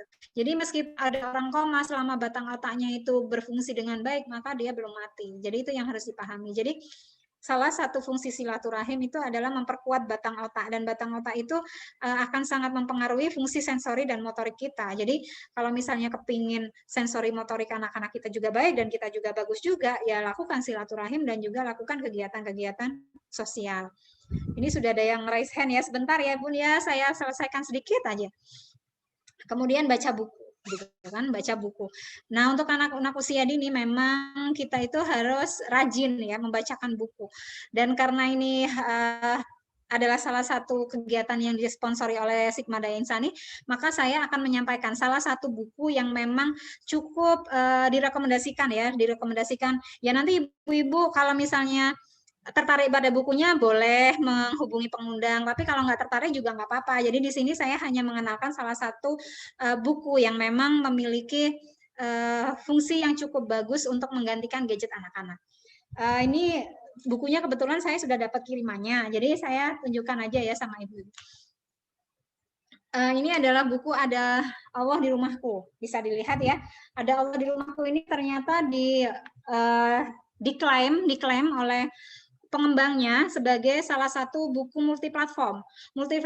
Multiplatform artinya adalah buku ini bisa dipakai dengan cara banyak banyak sensori yang dipergunakan. Jadi bisa didengerin, bisa dilihat melalui video, kemudian dia juga bisa dibaca lewat visual itu sendiri. Jadi kalau kita bicara tentang multiplatform, maka sebuah media ini bisa digunakan dengan cara banyak cara.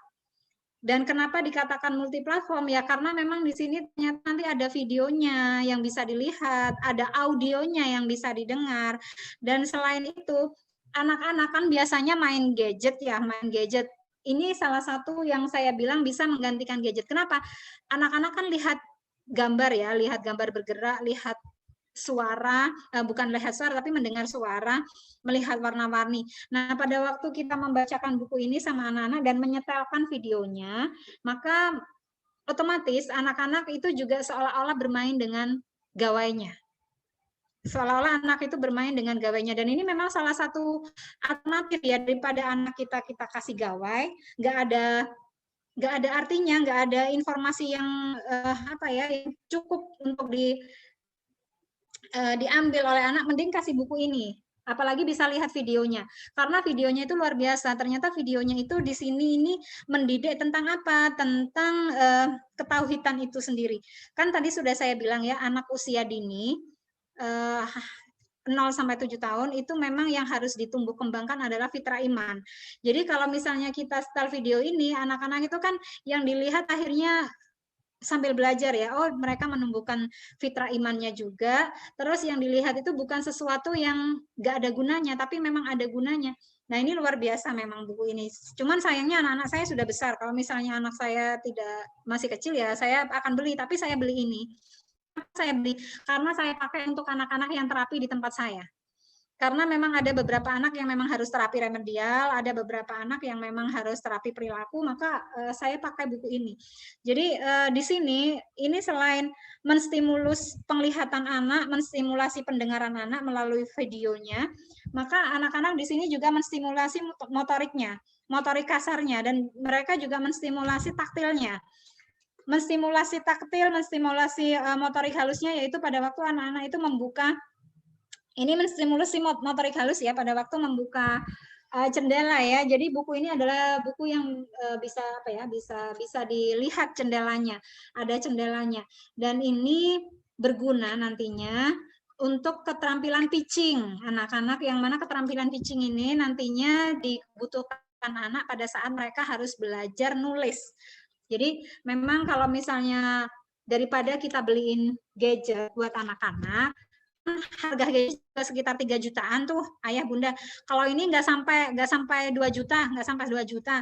Tapi anak-anak sudah bisa lihat film di sini, dengerin audio di sini, dengerin cerita dari Bunda Oki Setiana di sini, kemudian anak belajar tentang fitrah keimanan di sini. Maka keuntungannya itu berlipat-lipat. Nggak hanya beli buku yang bisa dibaca, tapi juga bisa ditonton, juga bisa menstimulasi visual, pendengaran anak, bisa menstimulasi taktil anak, tapi juga bisa menstimulasi motorik halus anak juga. Jadi luar biasa ya. Dan yang lebih penting lagi adalah menstimulasi fitrah iman anak. Dan yang terpenting lagi adalah menstimulasi kognitif anak. Karena apa? Di buku ini nanti dilengkapi dengan interaktif book. Interaktif book itu isinya adalah buku kegiatan yang bisa dilakukan antara orang tua dan anak. Saya kan tadi bilang ya, bahwa pada waktu kita memberikan pemahaman dan pembelajaran kepada anak-anak usia dini itu, maka yang terbaik adalah lakukan dengan multisensori. Multisensori itu apa? Otomatis panca indera itu harus bekerja semua, termasuk motorik anak. Dan itu nanti melengkapi buku ini, luar biasa. Jadi kalau misalnya ayah bunda beli buku ini, insya Allah sangat worth it. Saya anjurkan untuk beli buku ini. Bukan saya mau mau promosi, iya mungkin promosi ya, tapi saya memang pakai ini untuk anak-anak terapi di tempat saya. Dan insya Allah itu akan sangat membantu. Dan daripada beliin game, maksud saya seperti itu. Jadi kata ada kan ya, ada ayatnya bahwa janganlah engkau memberikan harta kepada orang-orang yang belum mampu bertanggung jawab. Gadget itu kan salah satu harta ya, karena harganya mahal. Dan kita, kata Bunda Elisman, pada waktu memegangkan gadget kepada anak-anak, sesungguhnya kita itu sedang membuka pintu maksiat kepada anak-anak melalui jari-jari mereka. Nah, ini jangan sampai menjadi dosa jariah kita sebagai orang tuanya. Jadi memang ayah bunda daripada beliin gadget harga 2 juta, mending beli buku ini kalau misalnya anak-anak memang belum punya gadget. Jadi seperti itu. Mungkin seperti itu saja. Umi Oni sudah selesai pembahasannya. Silahkan saya kembalikan kepada moderator. Tadi sudah ada beberapa yang raise hand. Terima kasih, dan kalau ada yang nggak jelas, boleh ditanyakan kembali. Ya, terima kasih Bu Ira, ilmu yang sangat lengkap banget malam ini. Ayah Bunda pasti mendapatkan banyak ilmu ya, luar biasa. Nagih, insya Allah nanti kita akan belajar lagi kepada Bu Ira di lain waktu. Benar, tadi udah banyak banget yang raise hand. Ayah Bunda sekalian, acara malam ini diselenggarakan oleh Komunitas Cinta Anak dan Komunitas Fafiru Ilallah didukung oleh Sigma Daya Insani. Ya, mudah-mudahan acara-acara parenting seperti ini rutin kita lakukan.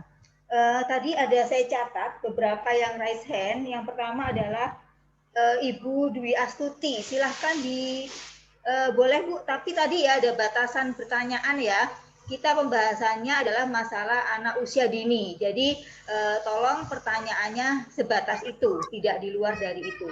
Silahkan Ibu Dwi Astuti.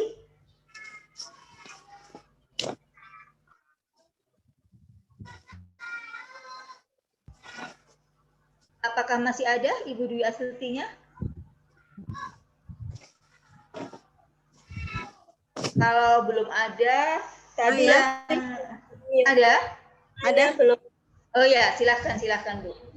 Ya, begini ya Umi, saya mau bertanya, bagaimana itu, kan saya punya keponakan, dia usianya udah hampir 6 tahun gitu. Cuma dia ini kayaknya ada kayak kurang, bicaranya belum normal ya. Terus kita kan namanya saya kakaknya gitu ya, dari orang tuanya. Tapi kadang sering orang tuanya ini dibilangin dia malah, anakku tuh udah bisa juga bicara. Dia juga udah terapi, cuma terapinya kayaknya masih belum selesai gitu. Itu gimana untuk kayak kita kan kayak saya budenya gitu, cara untuk membantu dia gitu. Sama satu lagi, ini kan saya punya anak baru usia 6 tahun per Juli ini nanti. Itu kayak tadi kan untuk kematangan sekolah itu di usia 7 tahun ya. Seandainya saya memasukkan anak itu di usia pas 6 tahun, itu gimana ya? Mungkin begitu aja. Terima kasih. Terima kasih Bu Dwi Astuti. Silahkan Bu Ira. Iya, terima kasih Bu Dwi Astuti. Ini ya, saya sampaikan untuk tadi yang terapi ya. Sebaiknya terapinya dilanjutkan, misalnya kalau anak mengalami spiksa, keterampilan sosialisasi dan komunikasi yang memang sebenarnya sangat dibutuhkan untuk era yang akan datang ya. Salah satunya kan adalah keterampilan bicara itu nanti anak mengekspresikan pikirannya, dan ini terkait dengan keterampilan metakognisi juga. Maka apa yang harus dilakukan oleh Bunda Dwi adalah menyampaikan kepada ibunya agar melanjutkan terapinya, dan kalau misalnya ibunya ogah-ogah, berarti kasih tahu bahwa anak ini butuh stimulasi lebih agar dia itu terampil untuk berbicara. Maka Bunda Dwi mungkin kalau memang punya waktu ya memang harus lebih rajin untuk membacakan cerita buat dia, kemudian sering ngajak ngobrol, tapi obrolan-obrolan yang memang terarah, terstruktur, dan itu baku ada SPOK-nya juga, membacakan cerita-cerita yang benar seperti itu. Tapi saran saya memang tetap lakukan terapi bicaranya, tetap harus dilanjutkan. Kemudian tadi Bu Dwi Astuti ya, kalau saya untuk anak usia 6 tahun, apalagi kemarin daring ya, kalau saya lebih menyarankan saya kembalikan lagi ke TK. Karena kemarin anak-anak nggak dapat apa-apa, Bun. Itu banyak sekali aspek-aspek perkembangan yang tidak teroptimalisasi dengan baik. Apalagi kalau daringnya di rumah itu hanya daring yang cuma dikasih tugas, tapi lupa gurunya itu ngasih kegiatan motorik, lupa ngasih aktivitas praktis. Kemarin saya di salah satu Kalau saya sebutkan aja ya, ini sekolahnya cukup besar, ada 2.500 murid di situ, yaitu Sekolah Raudatul Jannah. Itu kemarin itu semua anak TK-nya itu diminta untuk melakukan observasi dengan saya. Dan itu sekian persen anak, banyak yang saya kembalikan ke TKB. Dan alhamdulillah orang tuanya bersedia, karena memang orang tuanya menyadari, Bu, ternyata dari hasil penilaian observasi yang saya lakukan, perkembangan bahasanya seperti ini, aspek sosial emosinya seperti ini, konatifnya masih seperti ini, memahami instruksinya seperti ini. Maka apa yang harus Ibu lakukan? Kembalikan anak ke TK. Biarkan dia mendapatkan dunianya di situ.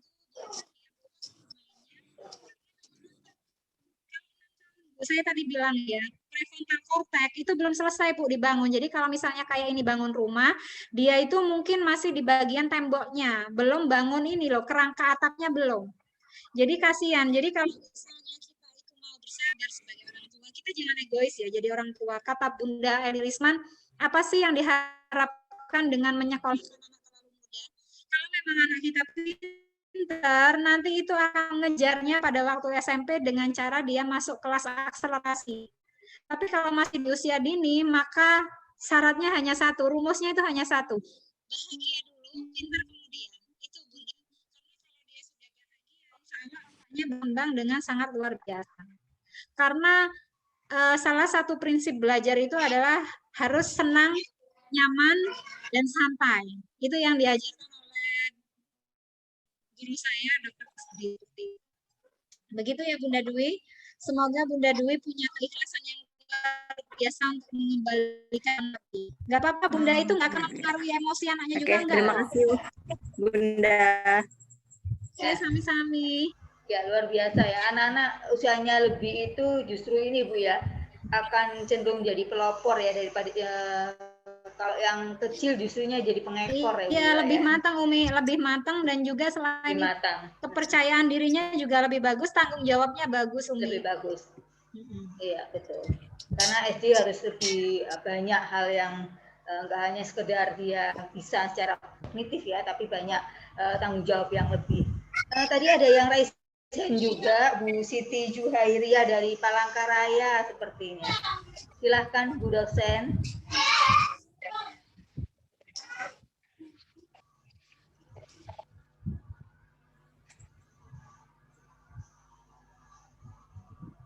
Bu Siti masih ada?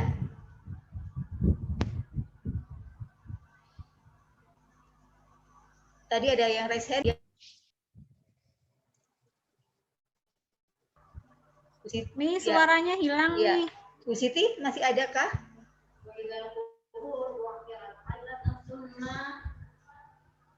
Oh ya.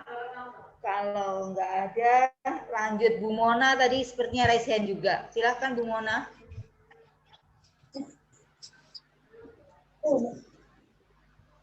Ternyata seragamnya ke pribadi. Nih, kalau belum, kita lihat ini ya. Yang chat ya, pertanyaan di kolom chat ternyata banyak banget Bu. Ini saya pilih, mohon maaf suara yang masih terbuka ya. Apa? Iya. Sini bawa bahasa. Iya. Iya, ini lagi konsentrasi kok. Minta tolong. Dulu undangan Minta tolong Bu. Ora kok. Ibu minta tolong suaranya.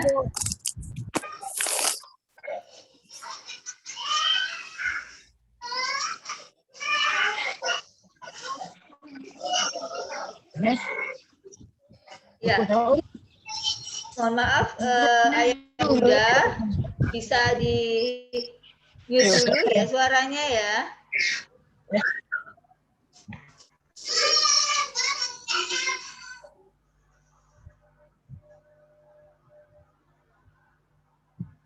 Ya, Bu Ira, ini ada pertanyaan begini.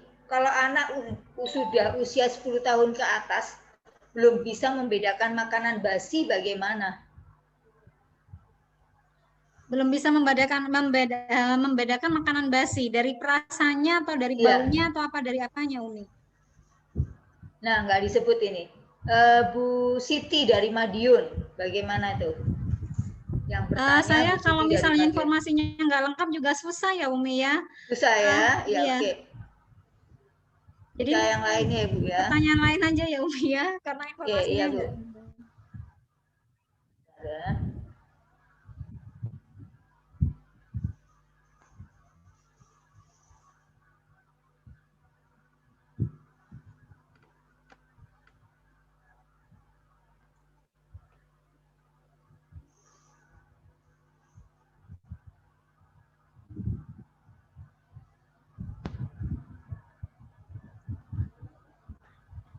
Boleh nanya Umi?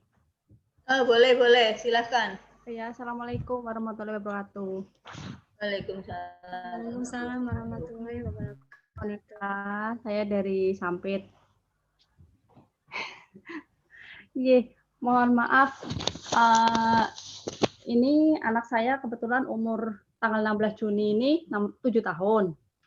Terus waktu kemarin kami sekeluarga terpapar COVID, nah untuk mencegah anak saya biar nggak kemana-mana, nggak keluar, kami akhirnya memegangkan anak TAP. Terus akhirnya karena mungkin keseringan, ya hampir kurang lebih 1 bulan lah. Nah setelah itu sekarang kami hentikan. Tapi ternyata anak saya ini sekarang gampang banget emosi, sering marah-marah. Terus kadang sering membentak-bentak. Terus itu yang satu. Anak yang kedua, anak yang pertama kebetulan SMP kelas 2. Kemarin negatif juga. Terus saya titipkan ke tempat mbahnya. Nah, di tempat mbahnya juga kayak gitu. Ternyata di tempat mbahnya itu main HP terus, main game terus. Tidak ada yang mengingatkan. Terus akhirnya saya hentikan juga. Nah, keluhannya sekarang dia sering pusing. Pertanyaan yang pertama, bagaimana cara supaya mengembalikan anak saya yang kecil ini supaya tidak sering marah-marah, sering teriak-teriak. Terus kalau anak yang besar sih alhamdulillah sudah mulai mengerti. Tapi ya itu kemarin ngomong, "Bun, nanti kalau setelah ulangan bolehlah nanti pinjam HP lagi." Nah, bagaimana cara solusinya biar kedua anak saya itu bisa mengendalikan emosi, bisa tidak ketergantungan dengan HP dan tab. Terima kasih Umi. Assalamualaikum warahmatullahi wabarakatuh. Waalaikumsalam. Terima kasih Bu Junita. Padahal baru 1 bulan ya kondisinya sudah seperti ini. Apalagi kalau bertahun-tahun. Makanya kayak seperti ada anak remaja yang sampai memukul dan sebagainya ya. Silahkan Ira. Ya, ini yang kecil dulu ya Umi ya. Kalau yang kecil memang saya bilang tadi popcorn brain itu tidak hanya terjadi pada anak-anak, tapi juga orang dewasa pun itu loh bisa kena popcorn brain itu Umi. Jadi memang otak itu meletup-letup ya. Jadi apa yang harus dilakukan adalah memang puasa gadget. Tadi yang saya sampaikan kan memang puasa gadget itu dulu, kemudian berikan aturan bebas gadget, kemudian lakukan banyak kegiatan di alam. Jadi memang di sini ini stimulasinya adalah stimulasi gerak. Jadi kalau misalnya kita bicara tentang gerakan atau exercise itu sendiri, apa yang disampaikan oleh Tal Ben Shahar dalam sebuah jurnal ilmiahnya dalam dalam jurnal ilmiah psikologi positif itu sendiri, salah satu wonder drug terbaik itu di dunia adalah exercise, lakukan exercise. Jadi untuk anak ibu adalah lakukan banyak kegiatan-kegiatan motorik. Jadi karena kegiatan motorik itu ternyata luar biasa pengaruhnya. Jadi kalau di sini kan ada aturan ya kalau dalam psikologi itu. Kalau kamu sedang depresi, kalau sedang stres, maka bergeraklah, jangan mager. Nah, apa yang harus anak Bunda lakukan saat ini? Perbanyak aktivitas fisik, terutama aktivitas fisik di luar. Kalau memang memungkinkan bisa berenang, berenang aja, Bun. Dan kemudian sering ngajak jalan-jalan ke alam, otomatis HP-nya dikurangi juga. Dan berikan aturan. Aturan ini fungsinya untuk apa? Agar dia tahu kapan dia waktunya bisa main, kapan waktunya tidak. Dan terkait si kakak, sebenarnya sama Bun, sama ya. Jadi untuk popcorn brand itu sebenarnya sama.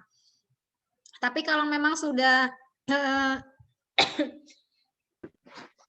kalau sudah sampai terjadi ketagihan, adiksi itu sendiri, ya memang harus ada perawatan dari psikolog ataupun psikiater, Bun.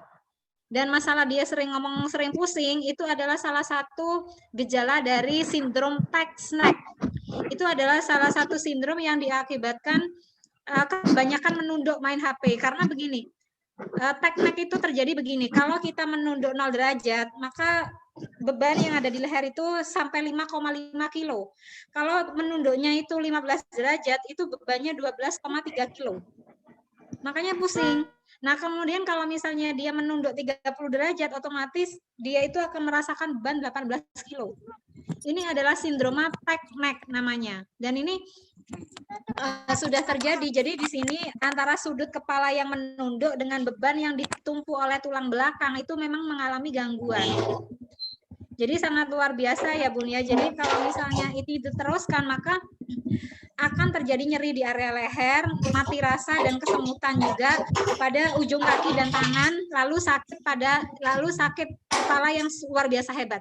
Makanya kenapa kan sampai terjadi kayak sindromatik ya, jadi ininya nggak bisa digerakin gitu. Ya karena memang akibat sindrom tech-neck ini awalnya begitu. Jadi memang yang harus dilakukan adalah banyak gerak, kemudian harus konsultasi kalau memang sudah kebangetan ya. Salah satu rumah sakit di Indonesia itu sebenarnya ada untuk mengatasi anak-anak yang mengalami gangguan HP ya, gadget ya, itu namanya alat neurofeedback.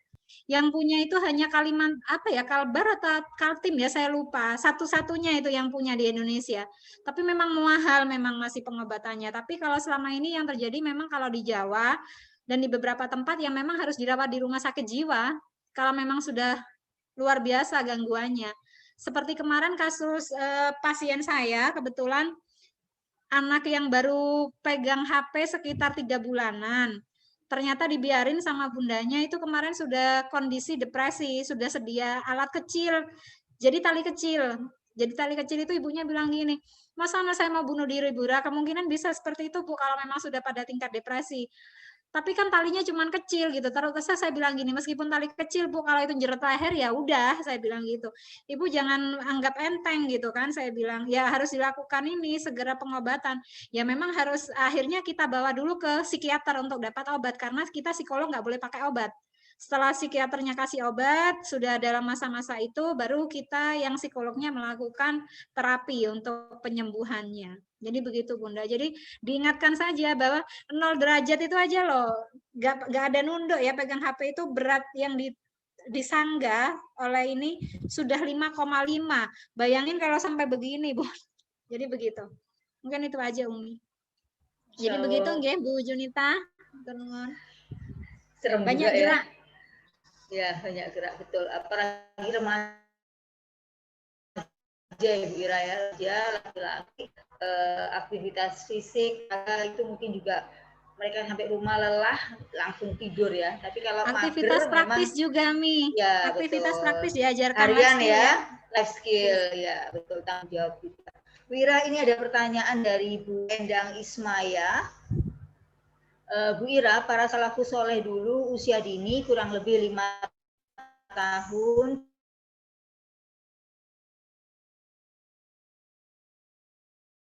baca Quran, 7 tahun sudah hafal, biasanya seperti itu. Anak zaman dulu ya Mia. Ya, para salafus soleh. Orang tuanya juga luar biasa Mi. Jadi namanya apa ya? Kenapa anak-anak itu bisa baca Al-Quran yang diberikan sejak lahir juga luar biasa. Orang tuanya berbicara dengan anaknya adalah ayat-ayat Quran yang keluar, ya otomatis lah ya. Membaca itu kan bisa diajarkan mulai anak usia 2 tahun sebenarnya, Mi. Dan saya punya kasus anak 2 tahun sudah bisa baca, itu saya punya kasusnya. Jadi kalau misalnya 5 tahun sudah bisa baca itu bukan sesuatu yang luar biasa ya.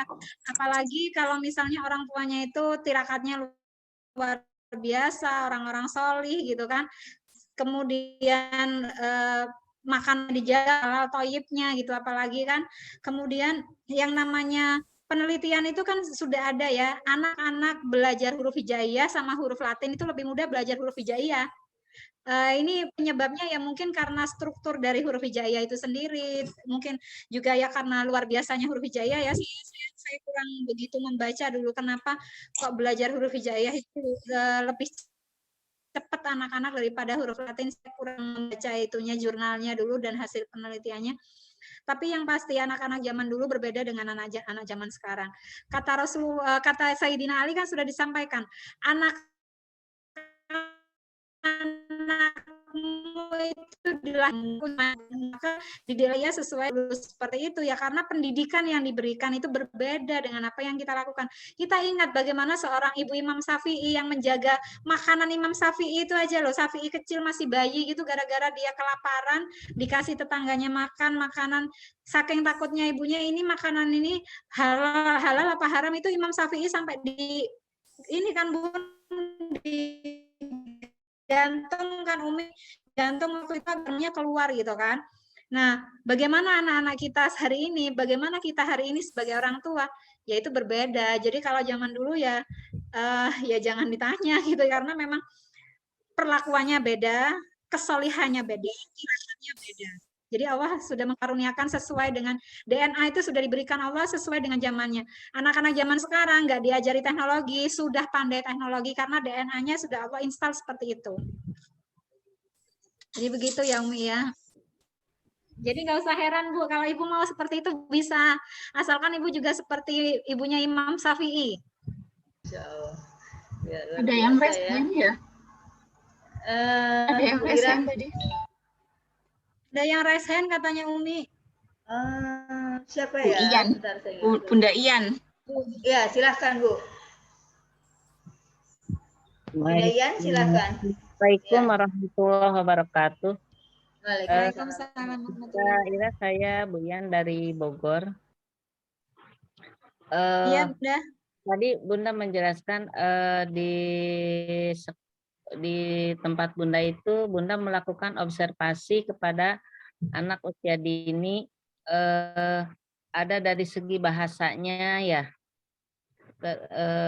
karena yang saya tahu gitu, yang selama ini dialami itu yang melakukan observasi itu kebanyakan melalui tes gambar gitu. Anak menggambar, mengisi, tidak ada yang lewat perkembangan bahasanya ataupun perkembangan motoriknya begitu. Nah, kebetulan saya ini praktisi PAUD Bunda, tapi ingin sekali tertarik ingin melakukan observasi terhadap AUD-nya, anak usia dini di kami, dengan metode yang Bunda lakukan gitu. Karena yang Bunda sampaikan itu sesuai dengan indikator-indikator di tahapan standar perkembangan anak itu. Gimana caranya Bunda? Bisa lewat jarak jauh atau harus tatap muka melakukan observasi tersebut gitu? Iya Bunda Yan. Begini ya Bunda Yan, kemarin karena memang situasi pandemi, memang ada beberapa sekolah, saya pegang beberapa sekolah itu memang akhirnya observasinya online. Jadi kenapa saya itu memang metode yang saya pakai adalah metode yang berdasarkan dari kurikulum Kemendikbud. Jadi di situ saya mengukur 6 aspek, yaitu mulai dari moral keagamaan, kemudian aspek sosial kognitifnya, aspek kognitif, sosial emosinya, sampai pada seninya. Bahasa juga saya ukur. Jadi memang kemarin itu ternyata luar biasa gitu kan. Saya juga dapat apresiasi yang luar biasa itu dari ibu-ibu itu. Alhamdulillah itu adalah percobaan pertama sebenarnya, proyek pertama. Jadi ternyata sekolah-sekolah puas gitu kan.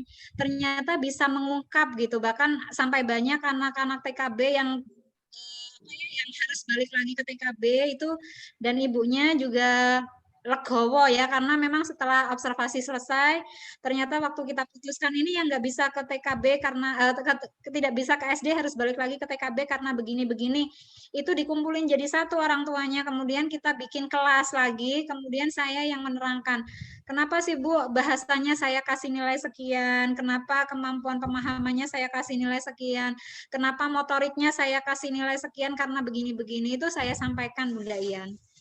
Jadi kalau misalnya ditanya apakah bisa jarak jauh, bisa Bunda. Bahkan kemarin saya memang melakukannya secara online. Baik. Nah, setelah pertemuan ini mungkin nanti saya akan menghubungi Bunda, mau minta nomor kontaknya ya Bunda.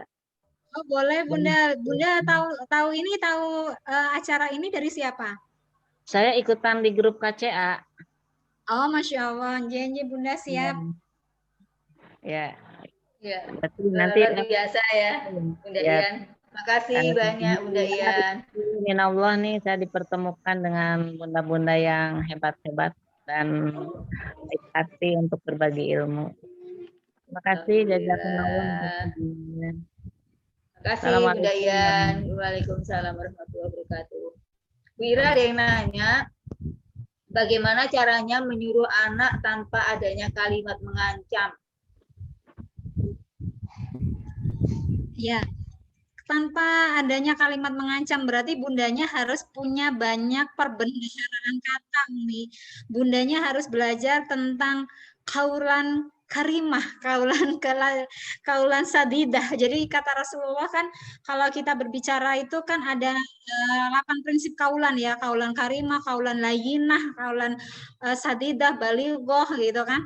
Jadi ibu di sini kalau tidak ingin mengancam maka memang ada 12 gaya pengasuhan ya, ada 12 bukan 12 gaya pengasuhan tapi 12 model bicara orang tua yang memang anak-anak itu tidak suka mengancam, membandingkan, kemudian menyepelekan seperti itu ada. Nah, apa yang harus kita lakukan sebagai orang tua ya memang kita harus memperbanyak kosakata kita sendiri, kita harus banyak membaca dan kita harus belajar tentang membaca bahasa tubuh anak dan belajar tentang intonasi agar nanti kalimat-kalimat yang keluar dari kita itu tidak mengancam anak.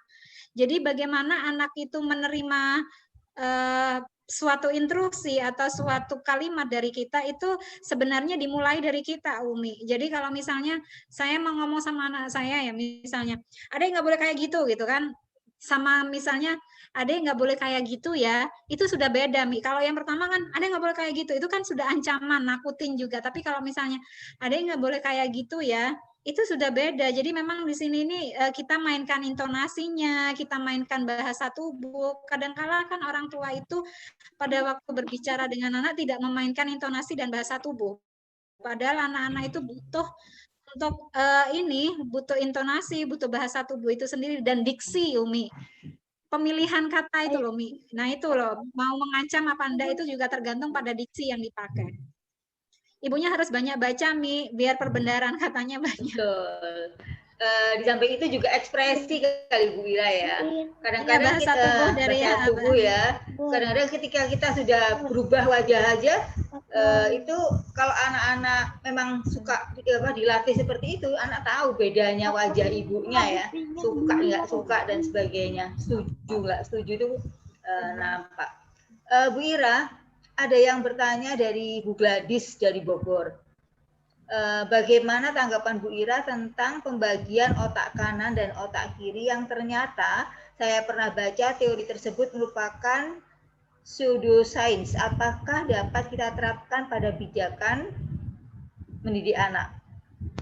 Silahkan Bu Ira. Terkait otak kanan, otak kiri ya tadi saya kan sampaikan ya Umi, otak itu bukan otak kanan dan otak kiri, beda dengan ginjal ya, ginjal kanan, ginjal kiri, kemudian ada paru-paru kanan, paru-paru kiri gitu kan. Tapi otak itu kita bicara tentang belahan kiri, belahan kanan. Ada beberapa bagian otak itu yang memang sudah terbagi dua di situ, Mi. Jadi misalnya corpus callosum itu ada di bagian kiri ada, bagian kanan juga ada gitu. Cuman kadang-kadang lebih lebar di bagian kanannya, ada yang lebih lebar di bagian kiri sama. Jadi kalau misalnya dibilang pseudoscience, kalau pseudoscience-nya sih enggak ya, karena memang belahan kiri dan kanan itu memang tugasnya juga beda, Mi. Dominasinya yang maksudnya beda di sini, tapi semuanya bekerjanya berkesinambungan gitu ya. Jadi nggak ada yang bekerja sendiri-sendiri itu enggak. Jadi memang belahan kiri itu lebih dominan untuk kotak-kotak yang sifatnya berpikir logika gitu. Kalau untuk kotak belahan kanan ini memang lebih banyak pada visual, pada sastra, jadi seperti itu. Jadi kalau dibilang pseudoscience mungkin beberapa hal ya pseudoscience itu atau ilmu semu. Mungkin kalau yang pseudoscience itu kalau misalnya memanfaatkan otak kanan gitu ya, tinggal lihat judulnya apa gitu loh. Tapi kalau misalnya kita pelajari ilmu otak secara benar, memang otak itu ada belahan kiri, belahan kanan. Dan belahan kiri itu memang lebih banyak wiringnya, pengkabelannya atau instalasinya memang untuk otak berpikir, untuk otak nalar, untuk belajar gitu. Sedangkan yang kanan memang untuk kreativitas, untuk bahasa, untuk visual seperti itu. Jadi kalau misalnya tadi Umi juga bicara tentang ekspresi ya, Mi. Ekspresi itu adalah kemampuan apa ya? Tadi yang saya bilang lobus, kan ada bagian-bagian otak itu yang istilahnya mengatur bahasa tubuh, membaca bahasa tubuh, membaca ekspresi tubuh itu di lobus temporalis. Jadi kalau misalnya agar kita kenal, oh ini wajah anak saya, ini wajah suami saya gitu.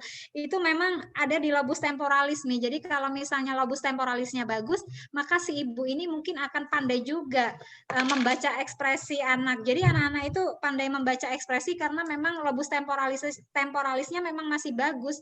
Lobus temporalis itu di sebelah sini, Mi, di samping telinga ya. Seperti itu.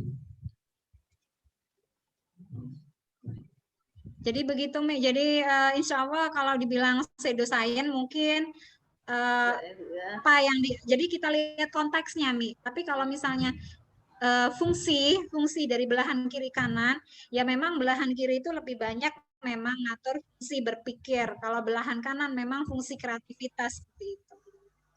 Ya, luar biasa, Maha Kuasa Allah Subhanahu wa Ta'ala menciptakan otak manusia yang sangat teratur sebetulnya ya.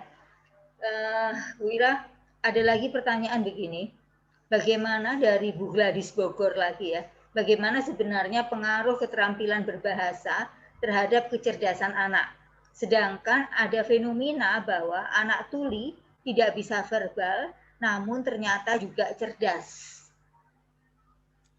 Anak tuli tidak bisa verbal, kan gini, Mi, dalam ilmu otak itu ada begini, bisa melihat tanpa mata, bisa mendengar tanpa telinga. Nah, apa yang bekerja itu adalah stimulus sensori yang ada di tubuhnya. Makanya banyak orang buta itu kenapa jalan kok bisa ya tahu ini ada tiang di sini. Dia nggak masuk jurang juga, dia nggak nabrak juga. Ya karena stimulus yang lainnya yang membuat dia peka. Jadi itu luar biasanya Allah menciptakan tubuh manusia ya. Jadi anak-anak yang tuli, memang dia mungkin tidak bisa mendengar lewat telinganya, tetapi dia mendengar melalui fungsi saraf-saraf yang lainnya. Jadi fungsi saraf-saraf yang lainnya, kan dia memiliki fungsi taktil, kemudian fungsi visualnya, dan itu bekerja di sini. Kan saya bilang tadi, otak itu memiliki banyak bagian. Salah satu dari penciuman. Nah, kadang-kala mungkin dia tuli, tapi ada beberapa bagian belahan otak tertentunya sangat kuat gitu responnya. Sehingga hal ini membantu dia untuk mengembangkan kecerdasan-kecerdasan lainnya. Dan ingat bahwa kecerdasan itu belum tentu diturunkan. Belum tentu diturunkan karena kecerdasan itu tergantung pada wiring otak. Jadi kalau misalnya anak ini bisu, tapi dia sensoriknya bagus, motoriknya bagus, stimulasinya bagus dari lingkungan, otomatis dia belajar banyak hal gitu loh, Mi. Tapi tidak dari pendengarannya, tapi dari sensorinya yang lain. Nah, itu yang membuat dia cerdas. Jadi kecerdasan itu bukan hanya karena dia bisa mendengar, banyak mendengar tapi nggak distimulasi juga nggak bisa ngapa-ngapain. Ya, luar biasa ya. Jadi ada kepekaan di anggota tubuhnya yang lain ya, yang Masya Allah Subhanahu itu luar biasa banget. Keadilan Allah nih Bu Ira, adil banget gitu ya. Tidak bisa satu tapi yang lainnya dikasih kepekaan di indera yang lainnya. Iya, ya. Makanya kan orang buta itu tahu ini yang itu di situ nggak bisa dilewati, jalannya begini, padahal kita sendiri yang bisa lihat loh. Salah jalan gitu, kadang keblosok ya, Mi. Mereka itu enggak gitu loh, seperti itu. Luar biasa. Bu Ira, sudah jam 9. Bagaimana ini Ayah Bunda? Nggak terasa ya, 2 jam kita sharing seperti ini. Betul-betul malam minggu yang bermakna sekali ini. Bagaimana? Mau dilanjutkan? Cukup kayaknya Bu Ira ya, sudah cukup sudah 2 jam. Kita lanjutkan di lain hari, Mi.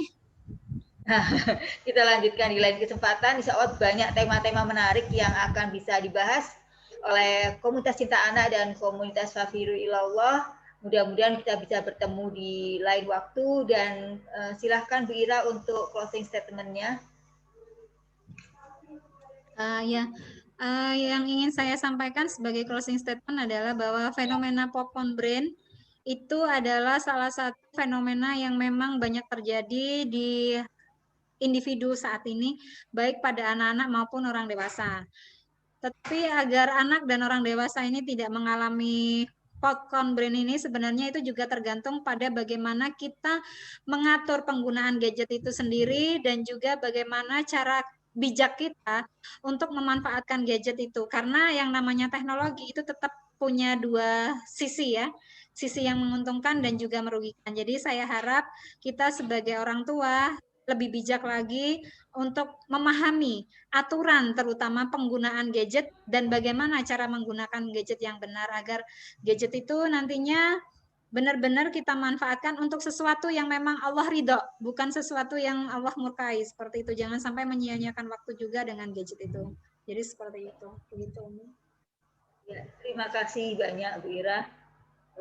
Mungkin kita perlu pasang alarm ya di gadget kita masing-masing ya sebagai reminder untuk kita agar nggak kebablasan, jangan sampai kemudian waktu yang ada sia-sia dan jangan sampai kemudian kita tadi popcorn itu cukup untuk dimakan, jangan jadi otak gitu ya. Terima kasih ayah bunda sekalian kehadirannya, mohon ditunggu di nanti untuk program selanjutnya, mudah-mudahan bisa bergabung kembali dan alhamdulillah Zoom parenting malam ini dihadiri oleh 300 dan bahkan banyak yang chat nggak bisa masuk Bu Ira karena memang kapasitas Zoom hari ini adalah 300. Nanti selanjutnya bisa diperbanyak lagi 500 mungkin ya, sehingga masih banyak teman-teman yang bisa mengikuti Zoom parenting ini. Terima kasih, kita tutup teman-teman dengan membaca istighfar. Astagfirullahaladzim, astagfirullahaladzim, astagfirullahaladzim. Subhanakallahumma wa bihamdika asyhadu alla ilaha illa anta astaghfiruka wa atubu ilaik. Assalamualaikum warahmatullahi wabarakatuh. Dan jangan lupa promo ada Allah di rumah kami tinggal 2 hari lagi. Silahkan menghubungi teman-teman yang mengundang. Assalamualaikum warahmatullahi wabarakatuh. Waalaikumsalam warahmatullahi wabarakatuh. Jazakumullah khair kepada bunda-bunda dan ayah yang sudah bersedia hadir dan juga jazakillah khair Umi Konita, teman-teman dari KCA dan Kafah. Jazakumullah khair untuk semuanya dan salam sehat, semangat, bahagia selalu. Seperti itu. Materinya dan bisa di-share lah. Materinya bisa di-share. Oh, materinya bisa di-share insya Allah. Nanti di-share nanti bisa diminta ke pengundangnya ya Bu Ira ya. Teman-teman nanti bisa minta ke pengundangnya. Semoga rekamannya bisa di-share ya Bunda. Oh iya, rekamannya juga insya Allah. Biasanya Bunda Diana ini dipelajari lagi ya. Nggih. Matur nuwun Umi semuanya. Sama sehat Bu Ira. Khair, Bu Ira. Barokallah. Barakallah khair, fi barakallah. Mohon izin live ya Bu Konita. Ya, monggo silakan.